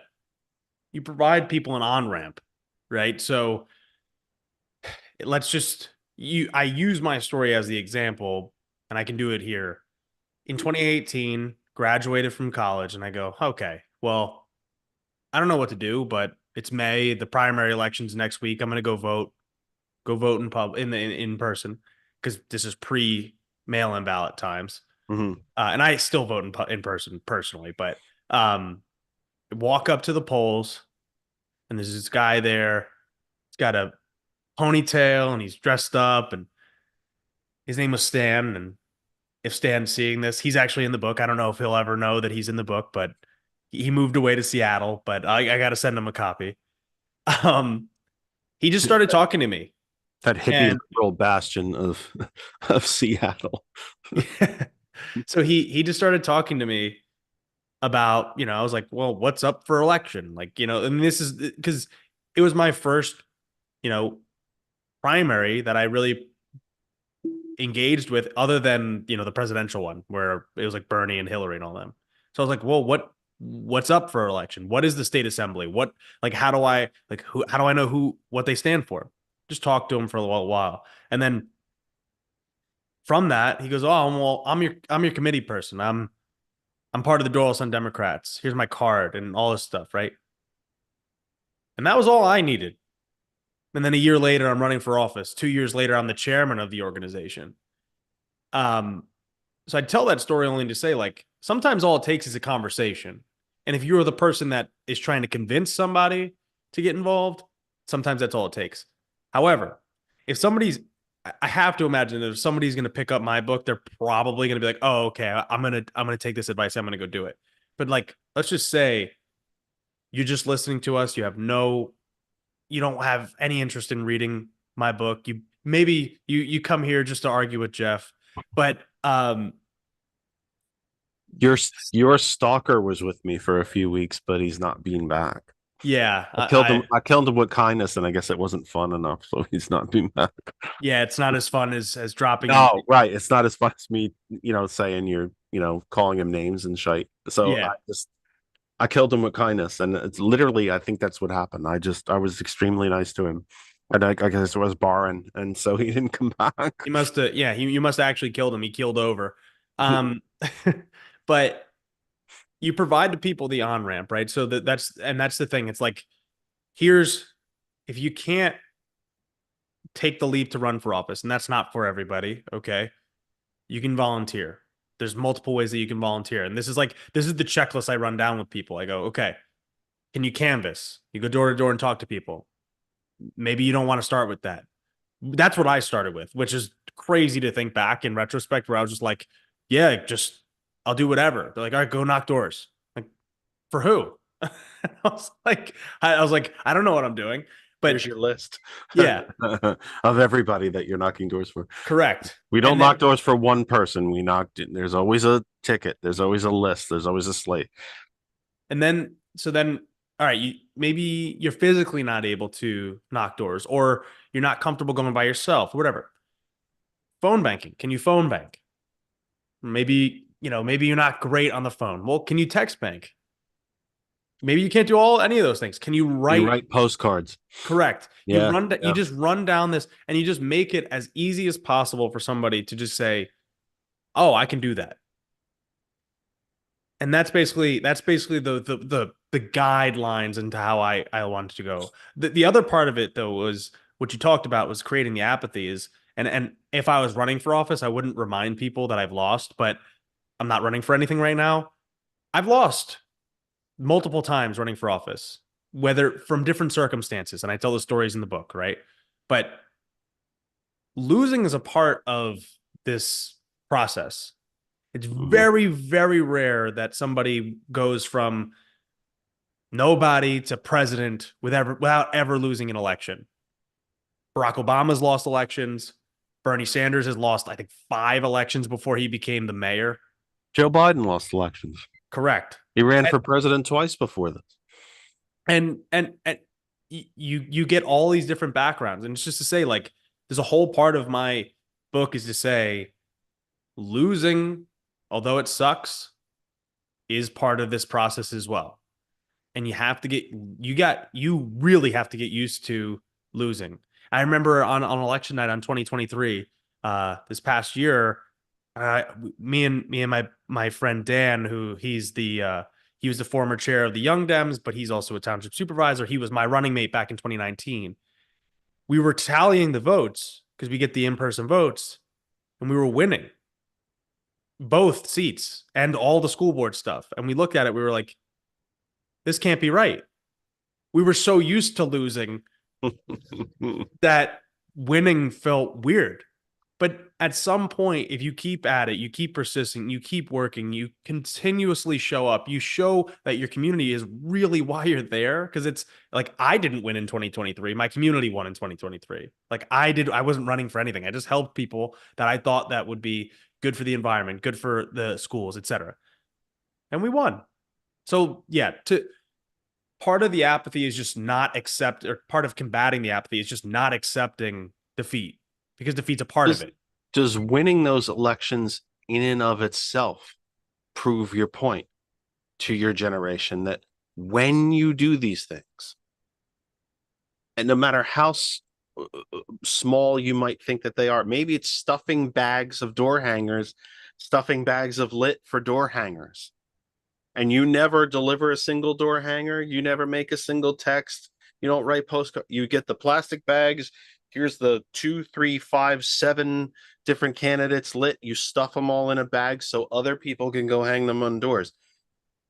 Do you think that the success in these elections is proof that if you just do something, that good things will happen, and that folks, I actually, to be honest, this would go for any generation, really, not just yours, but that the things, that the change that you want to see can happen sometimes when you just do the smallest thing. I think so. Yeah. It's like an advertisement itself for the result. Yeah. And it took it, like, look, I mean, it took me 5 years, but we did it, right? Like I lost by 38, but then we won by 600. So time changes things, effort, money, focus, collaboration. The right brew of things can really bring forward change. And that's what brings forward the political revolution part of it, is sometimes you just got to be in the right spot at the right time and get the right person to be in that right there.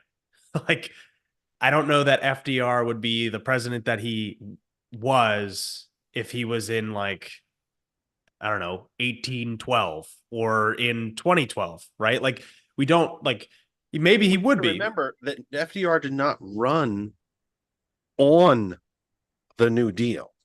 Yep. He ran saying that Hoover's doing nothing to help you and that we have to do something. The New Deal in and of itself was not a fully formed concept until Roosevelt got into office and was actually presented with how bad the problem really was. He did not run on a platform of massive government spending and that we're going to put people to work. The platform was more, we're going to work with business. We're going to, adjust what regulations we can. We're going to help, we're going to backstop some loans with government. And it was when he got into office that he realized just how dire the situation was. And even once he got into office, some of his first meetings as president were with the Wall Street bankers and the big corporate heads. And they said, look, and he said to them, we will help bankroll this, but we need your help. You have to hire people. And the corporate world said, no, we're not helping you. We're not helping you. We don't want you here. We're not helping you. We didn't support you. We didn't vote for you. You're going to raise our taxes, and we're not doing it. So Roosevelt went right over them or through them, depending on how you want to look at it, and said, fine, you don't want to employ people? I'll employ people. And he did.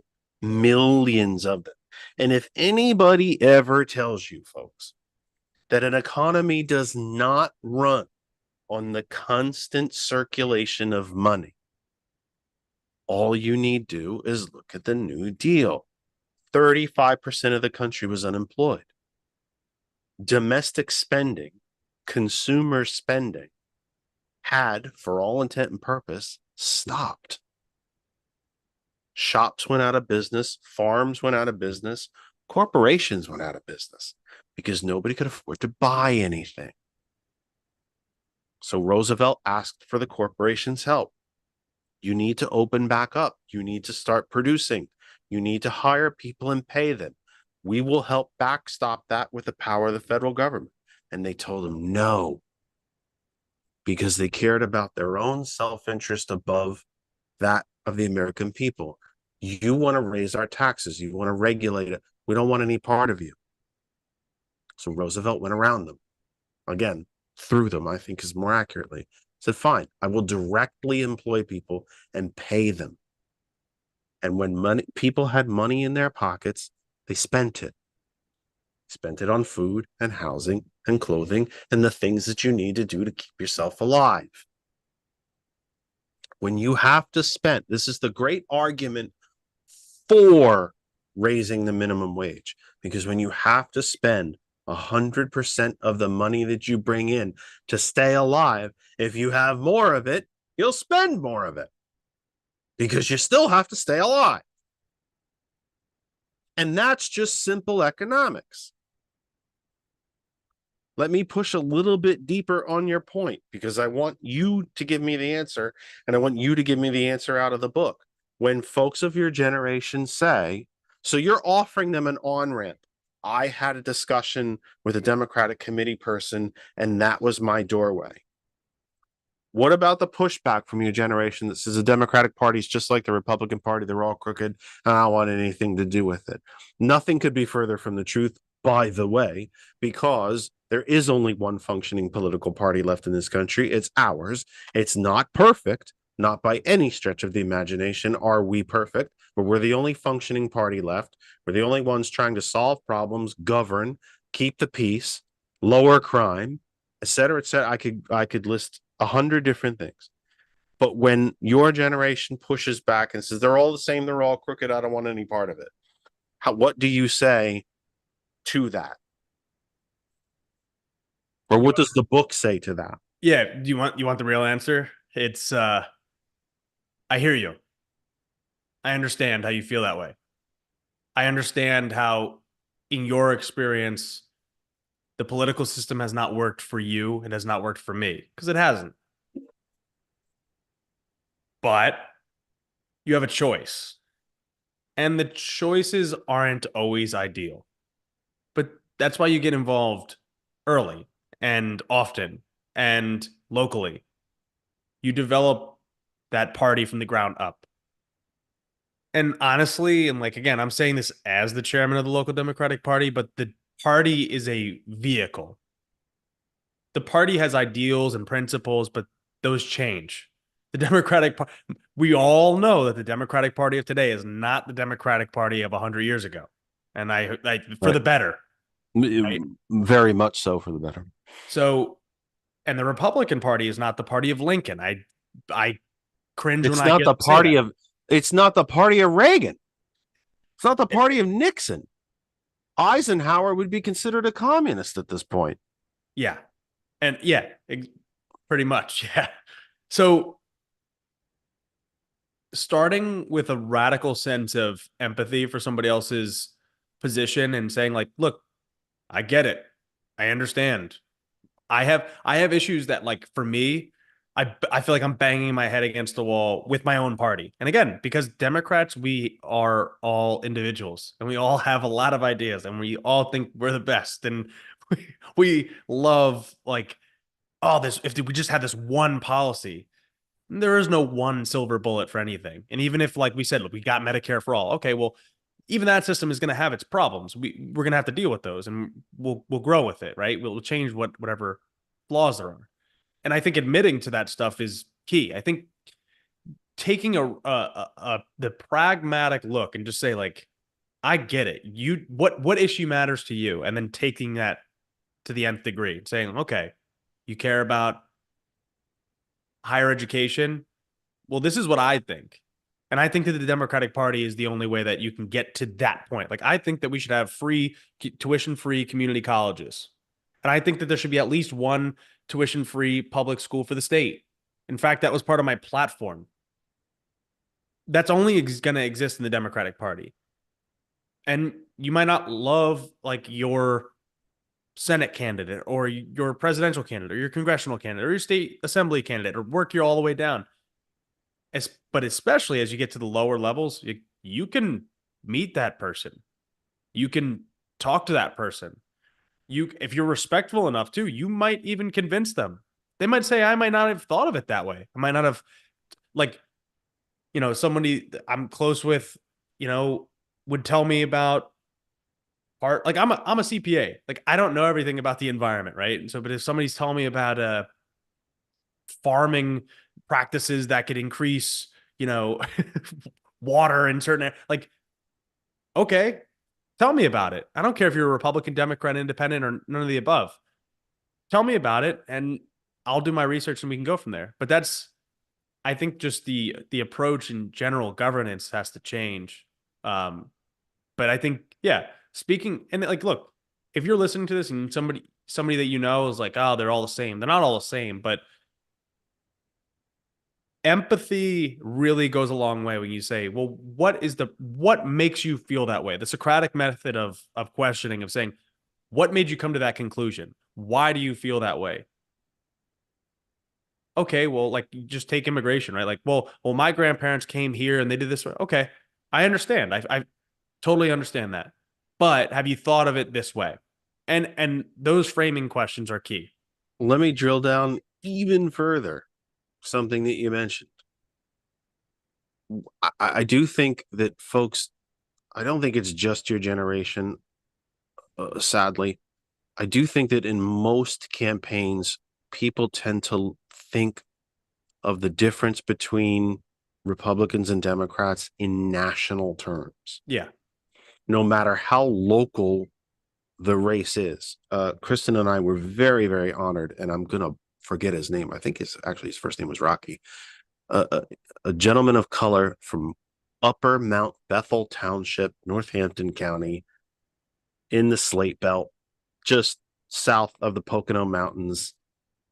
If he was the only man of color in the entire township, it wouldn't have shocked me a bit. And he was running for a township auditor. And we went to the meeting. We were very, very pleased to meet him, very honored to meet him, because nobody has to talk to me. Nobody has to be nice to me. It's America. You don't have to, do any of that stuff if you don't want to. But we just asked him how the campaign was going, and God bless him, he was honest and said, I tell people I'm a Democrat, and they immediately say to me, you're going to take my guns. And he said, I don't know what to say. And I said, well, what are you running for? And he said, township auditor. I said, so what control do you have over guns?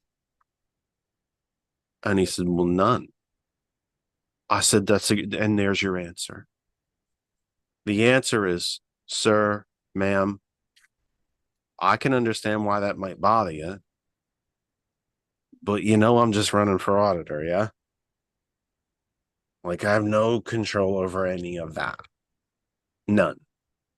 I just want to make sure that our tax money, because I live here too, is spent well and not wasted, and that you're getting bang for your buck. I don't really care how many guns you have. It's none of my business.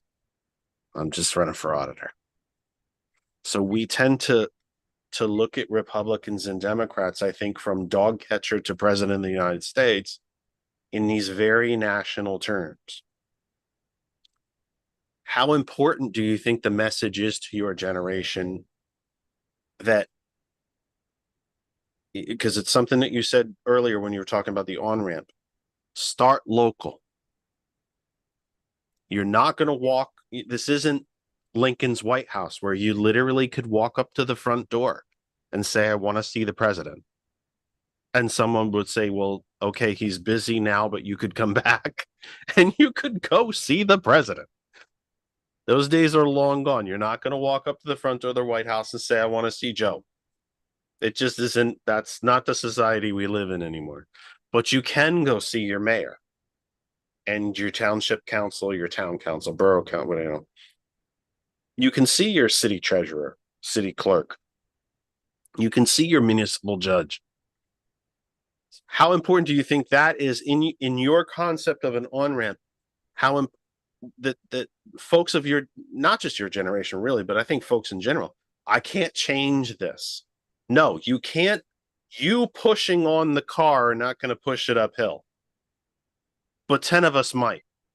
So that local angle of you might not change national policy or the DNC national platform, but you can affect who's going to be the next mayor of this town. How important a part of that on-ramp do you think that is, and how important of a point is that, and the connection to folks that they don't want to get involved, but you can locally? Yeah, I mean, like immediately 20 different like stories just came to mind where it's just like one person talking about one issue to the right person brings it to the forefront. Um, I think knowing and meeting your local officials, especially, demystifies government as this nebulous, amorphous, smoke-filled back room of people that are, ever present and like, George Orwell, like they see everything, and it's like, nope, nope, they don't, and especially on your local level. So In fact, I would say most recently the protests that we've seen at all of these local township councils and borough councils, and I'm talking some small, no joke, one stoplight towns where scores of people are piling into meetings saying we need a ceasefire resolution. Okay, well, we have one stoplight and we have more cattle than we do human beings. I don't think we're going to change foreign policy like that, but we hear your statement and God bless you. It's America. You can make the statement, but a ceasefire resolution from, Smallville, Idaho is not going to change a war happening literally 10,000 miles away. I see that as one of those very shining examples of that all politics is global. Well, it's not all global. yeah, It is the street paved? Did the snow get plowed? Did did the power company who was awarded the local monopoly, because power is such an expensive thing, are they actually, are they delivering the power properly? And things like that. These things can be changed. Your schools, God, nobody knows more about how you can change schools than what happened in Central Bucks when you went from all moms for liberty to a restoration of sanity and democracy and, oh my God, common sense. yep, yeah. I'm not gonna disagree with you on that notion. I will say there's a difference, and I was interviewed, for the Beacon, the Bucks County Beacon last week, and I said this to Cyril, who was interviewing me. I said there's a difference in like performative measures and like practical, real policy. There's a time, there is a time and a place for the abstract, the signaling of values, and whether we agree with them or not, they they don't do all that much, but they can signal. Mm-hmm. But when I talk about demystifying like government, it is like I'm I'm buddy buddy with state reps. You know what I mean? Like it's not like they're some crazy like, oh, we got to control this, do that. It's like no, like they watch the Masters this weekend. Like they go and drink a beer and they hang out with their family and they have hobbies and they're just people. And Mm-hmm. the same thing with your Congress people. I mean, maybe they're a little plasticky, both physically and, emotionally. But they're real people. Like you meet enough of uh, congressmen and senators. I've met senators, and it's like, I've met a president yet, but and I've met, Governor Shapiro, and it's like that he's just a man. Like I think he's a good man. I think he's a good governor, but like he's just a man. Like you talk to him and you can sometimes just have those conversations where it's like, hey, listen, I know we disagree on school, vouchers or whatever, like that, that whole thing. It's like, but I think public education is really important, and I think that we should really be putting our tax dollars into like just our local public schools and blah blah blah. Like you can have that conversation. He can agree with you. He can disagree with you. You move the needle. Maybe you didn't, but if you don't do that, you just say like, well, it is what it is. We all know that the people that want to have the backfilled, the smoke filled back room, like those people also do exist. Mm-hmm. Those rooms might not exist in that way, but like Jeffrey Yass or however you say his name, and like the billionaires that like really can in Pennsylvania, and I'm sure you've probably mentioned this before, but like donating to a PAC, you can donate unlimited amounts of money. Mm-hmm. So and have it never be reported, and have no one ever know that you did it. Yeah. So those things exist. And if we don't do anything, we don't talk to like whatever your pet project is, if you have like an issue that is like, listen, I care really much about like super about dogs in the dog park in Doylestown Borough. It's like, have at it with that policy. And then whether you win, lose, achieve something, it's like you can see that governance can be achieved through direct action and less performative. And I think you and I probably agree on the electoral approach, the pragmatic approach to all this stuff. But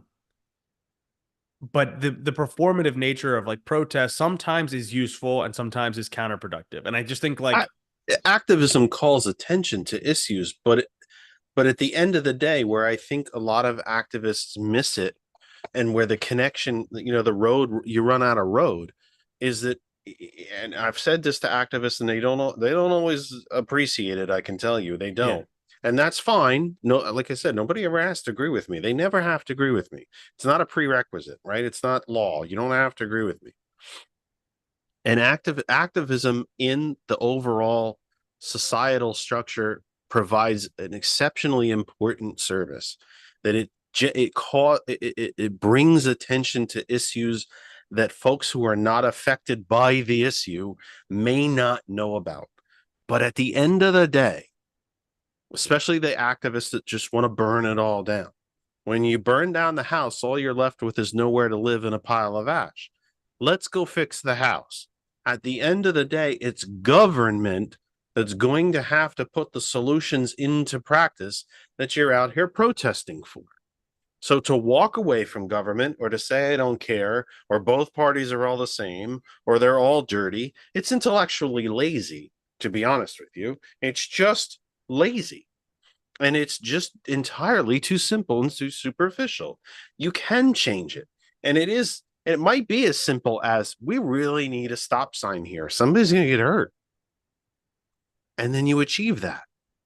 All the way up to when Republicans had control of the White House, both houses of Congress, and the Supreme Court in 2017. And the first thing they wanted to do was repeal the Affordable Care Act.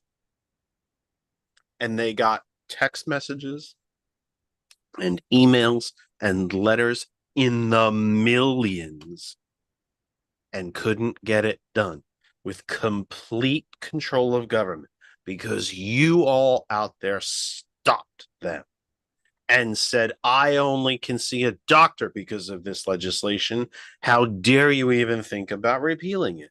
You can make a difference. The examples are all over the place of it. It's the way the framers built the government, for direct action, voting. It's the First Amendment, to petition your government for redress. It's designed that free speech, protections for the media. It's designed that way for direct action. And no, me by myself, Connor and I together, we are not going to change foreign policy regarding Israel. But hundreds of thousands of us and millions of us can. And sometimes that starts with a stop sign at a dangerous intersection or a more clearly painted out crosswalk. We have 20 minutes left before the Villain's View comes live at 9 o'clock. I want to hit on a couple things.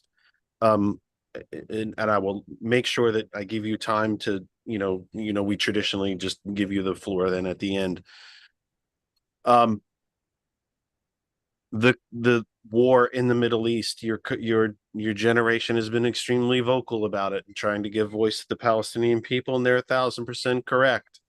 Israel has every right in the world to defend itself. It does not have the right to commit genocide. At the same time, they were brutally attacked. Why do you think that the reactions to this have been so one or the other? You're either with Israel or you're against them. And to be honest, Jewish lobbies have done the same thing. You're either with us or against us. Why can't it be both? That Israel was brutally, illegally, really, really savagely attacked. And yet at the same time, it doesn't give them carte blanche to literally eliminate an entire race of people from the planet. Why can't it be both? Honestly, I don't know. The gray in Would you agree with me that seems to Yeah. be how this has been cased? 100%. They're one or the other. Look, I mean, I got to be honest with you. Like, if you look, I've had to step back from social media. I've had to step back from this stuff because it's so toxic, and it's just, I view it as a gray issue. There's not black and white in this issue. And like what you're saying, everything what you just said was correct. The reason why it is, I don't know. I view it as we need to have a ceasefire. We need to have these things that are negotiated. And yet I also think that, like, where are the solutions? Where are people coming up with how do we move forward? What is the, like, I think again, like, maybe I'm too lost in the practicality and the pragmatic approach of, like, okay, like, we achieve a ceasefire. I think most people want that. I think, especially in my generation, that's definitely the case. And especially, like, we want to, I think every human life is a tragedy, or not human life is a tragedy. Human life lost is a tragedy, especially in this conflict. How do we minimize it? How do you stop it? What is the solution that we can move forward with? And, like, look, I've been called a disgusting person because I support a two-state solution. Like a literal quote. I am a disgusting person, even though I support a ceasefire that ends in a two-state solution where the Palestinians have their land and Israel exists and is still a sovereign nation. And I believe that the Palestinians have a right to sovereignty themselves, and the occupation needs to end. Like, but the thing is that the nuance is gone. You don't get to have this conversation. You don't get to have okay, well, Israel should be a state. They should have their own sovereignty. And so should the Palestinians. And how that works, we have to figure that out. And how they govern themselves in the Palestinian state that we want to form, that's a real question too. Because there's people that, look, I don't even know to be honest with you, I don't know what your opinion is on this. But, like, there's people that want to have a one-state solution on both sides. And this is what is interesting to me. But there's people who want a two-state solution on both sides. True. But I think the more complicating factor is that there are a lot of people that are the radical of both, that want a one-state solution, that say, like, listen, Israel should have control of all the land. It should just be Israel. But also, there's people that think that just to be like, okay, well, it should just be an intersectional, melting pot, like, America, I mean, like, yeah, in an ideal world, that would be wonderful, but it's not really pragmatic, especially with the government that Israel has right now. And like, again, we could probably spend hours and hours and hours going back on this, but it's just like, it's complicated, and it's not complicated because it's two religions. It's complicated because of a history. It's complicated because it's territory. It's complicated because people are dying. It's complicated because of oppression.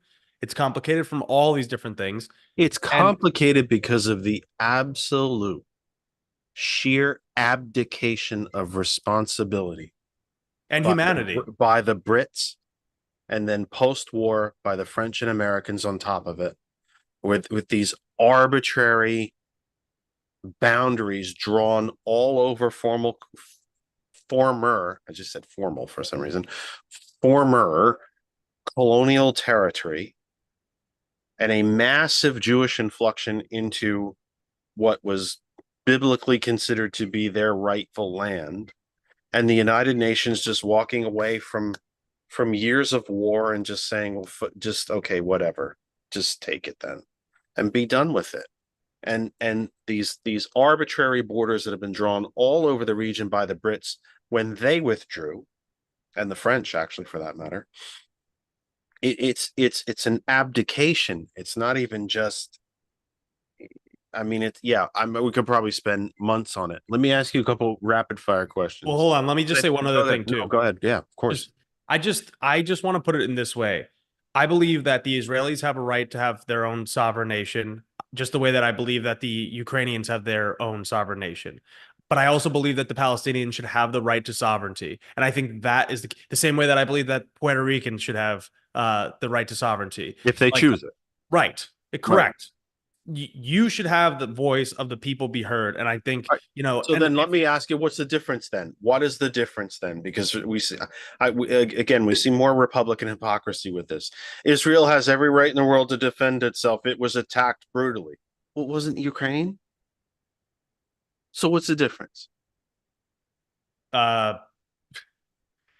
there's I mean, there's just a logical inconsistency. Right. One, Yeah, I mean, one is like, the thing is that they like, certain people like the strongman that is Vladimir Putin, and the same people also like the strongman that is Bibi Netanyahu. And like, the, whether we like it or not, it's like that authoritarian figure is a strongman, and they weaponize their consolidated power to, you know, do things that many people disagree with. And again, like, this is where it's like, I've tried to dissect the Israeli conflict with, like, Bibi Netanyahu is a unique problem. Like, his party especially is a problem in Israeli politics, but they also were elected the same way that Hamas was elected, 15 years ago. So it's like these things are complex, and the hypocrisy is just, it's plain as sight. But like, look, I mean, there are Democrats that are hypocrites on some of this stuff too.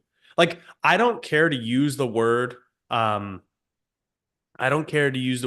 genocide or not, because like, I don't think it's productive in any sort of way. But like, if 30,000 people are dying, it doesn't matter. if it walks like a duck. Correct. So it's like, to me, it's not the specifics of the word or whatever. And I don't think it's productive in coming up with a solution and like being like, you won't say this word. It's like, why don't we just talk about the actual loss of sheer human life, or the attacks that were on October 7th? Like, we have to have a solution here, because otherwise you just let things go on forever. The same thing with the Ukrainian war. So I mean, pragmatism is kind of thrown out the window. A lot of nuances thrown out the window. I mean, like, if people hear just this conversation, I'm either gonna, like, people are gonna be upset from the left, saying like, "Oh, well, you just are supporting Israel, you're a Zionist," or you're supporting Hamas, you're anti-Semitic, and it sucks because it's like, I'm actually none of those labels. I just want humans to live and to have rights and to be able to, like, it's the same thing we want with Americans, like, to live a good life, to have their material needs met, and to not have to worry about bombs dropping on their heads. Do you have, this would probably be a good place to sort of wrap up briefly because it's almost 10 of it. I'll give you the floor. What gives you hope?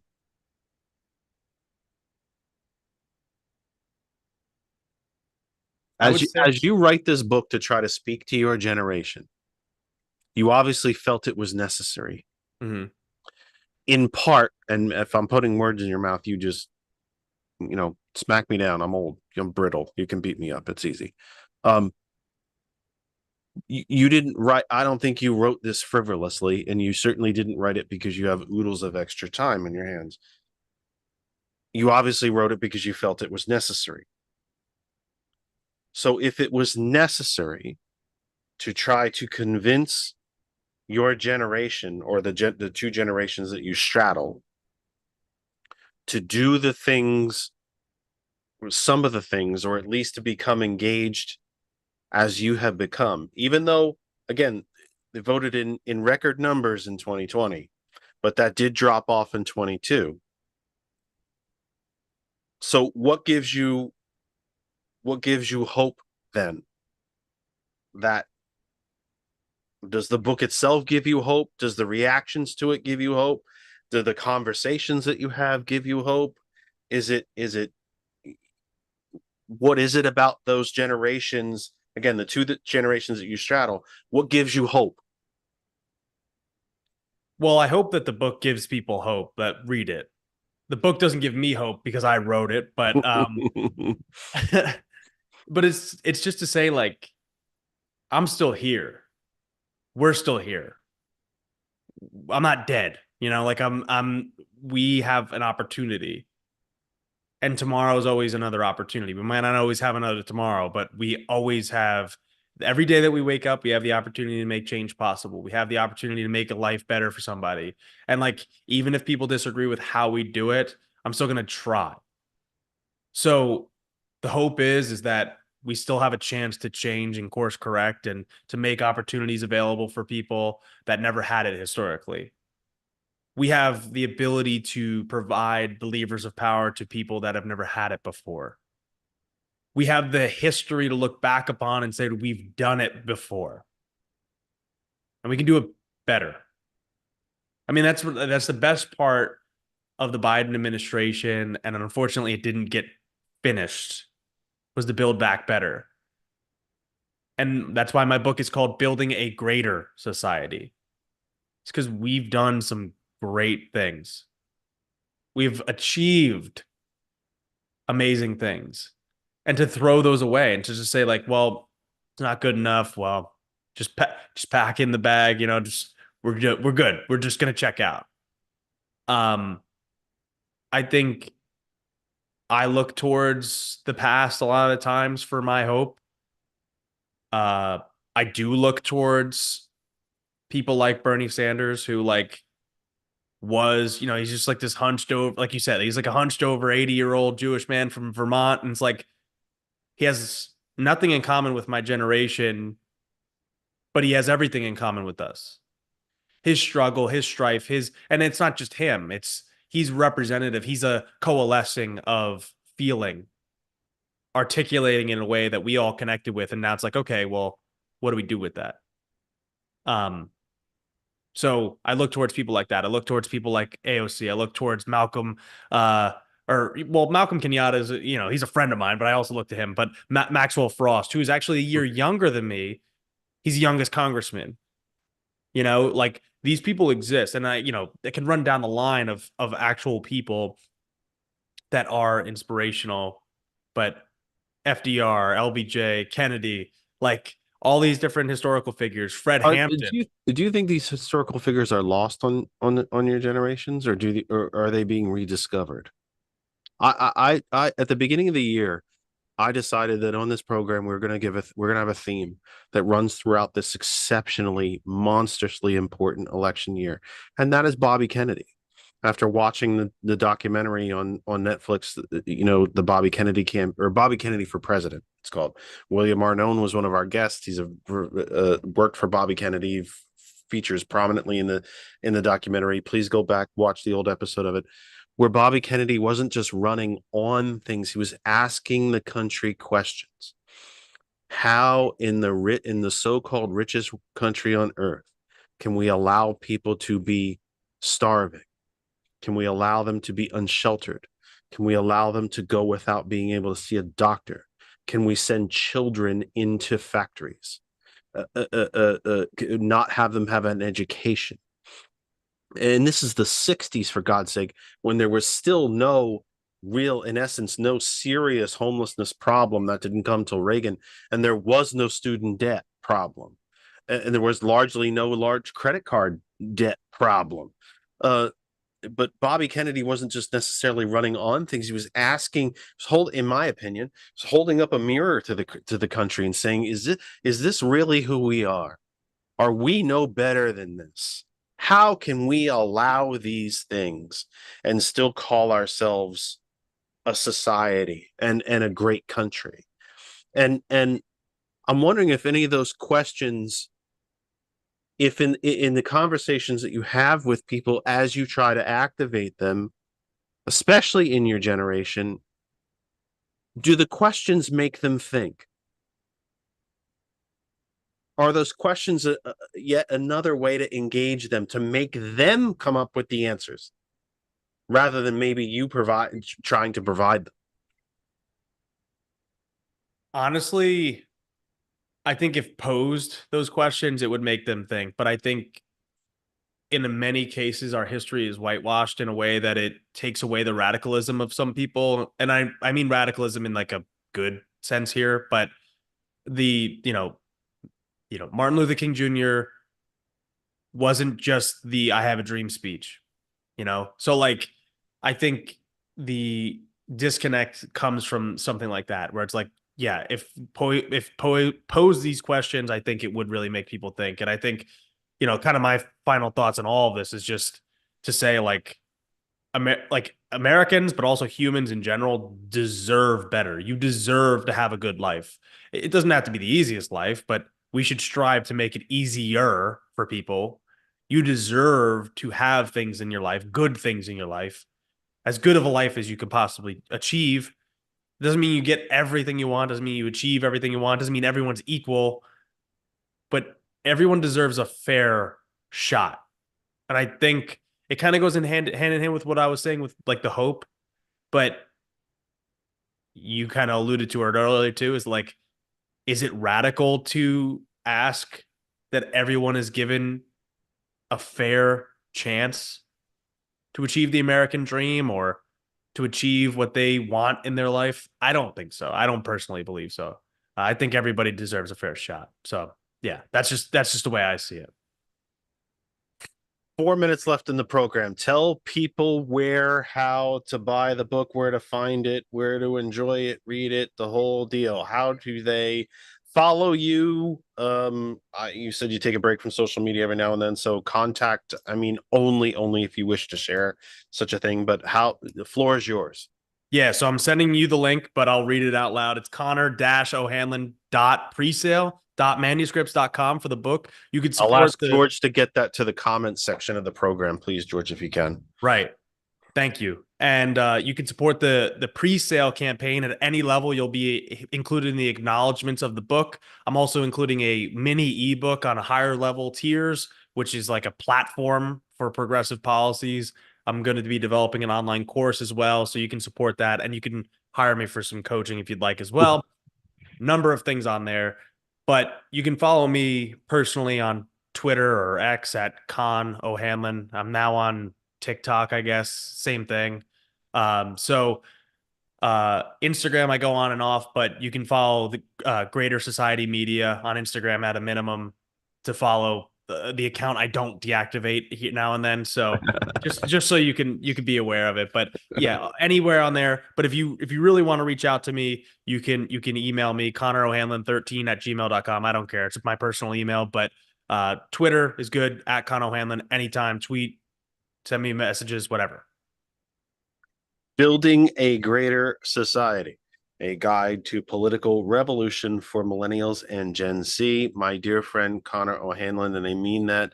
And I guarantee you, folks, on his list of accomplishments, friendship with me is way, way down there. He's got way better accomplishments than that, I guarantee you. 2 minutes left in the program. Let me tell you what's coming up. It is our plan to be back with you next week, live on April 21st. Currently no guests or anything scheduled. It'll be just you and I. Randall mentioned in the comments that we never got to the phones today. That's okay. It's okay because we can take this conversation and pick it up again next week. It's all right. There's no solid rules saying that we'd have to, change topics each week. If there's something that you took from this program, if you're catching the replay on YouTube and you want to continue the conversation, we'll be here next week. That's the plan, live April 21st. For everyone at the TCP Media Group, for everybody at hot101.net, DJ Lex, DJ Earl, all the talented DJs across hot101.net, for George and Lynn Dare, for April Riddick, Lehigh County Commissioner Lehigh Riddick, April Riddick, who got this program started, and for Kristen, Daisy the dog, and Guy the cat downstairs. I'm Jeff Kennedy. We've done all the damage we can do for 1 week. We wish you a wonderful, wonderful week. Until next, we will see you then. Please take care of yourselves and each other. We'll see you live next week on April 21st. Take care, everyone. See you next week.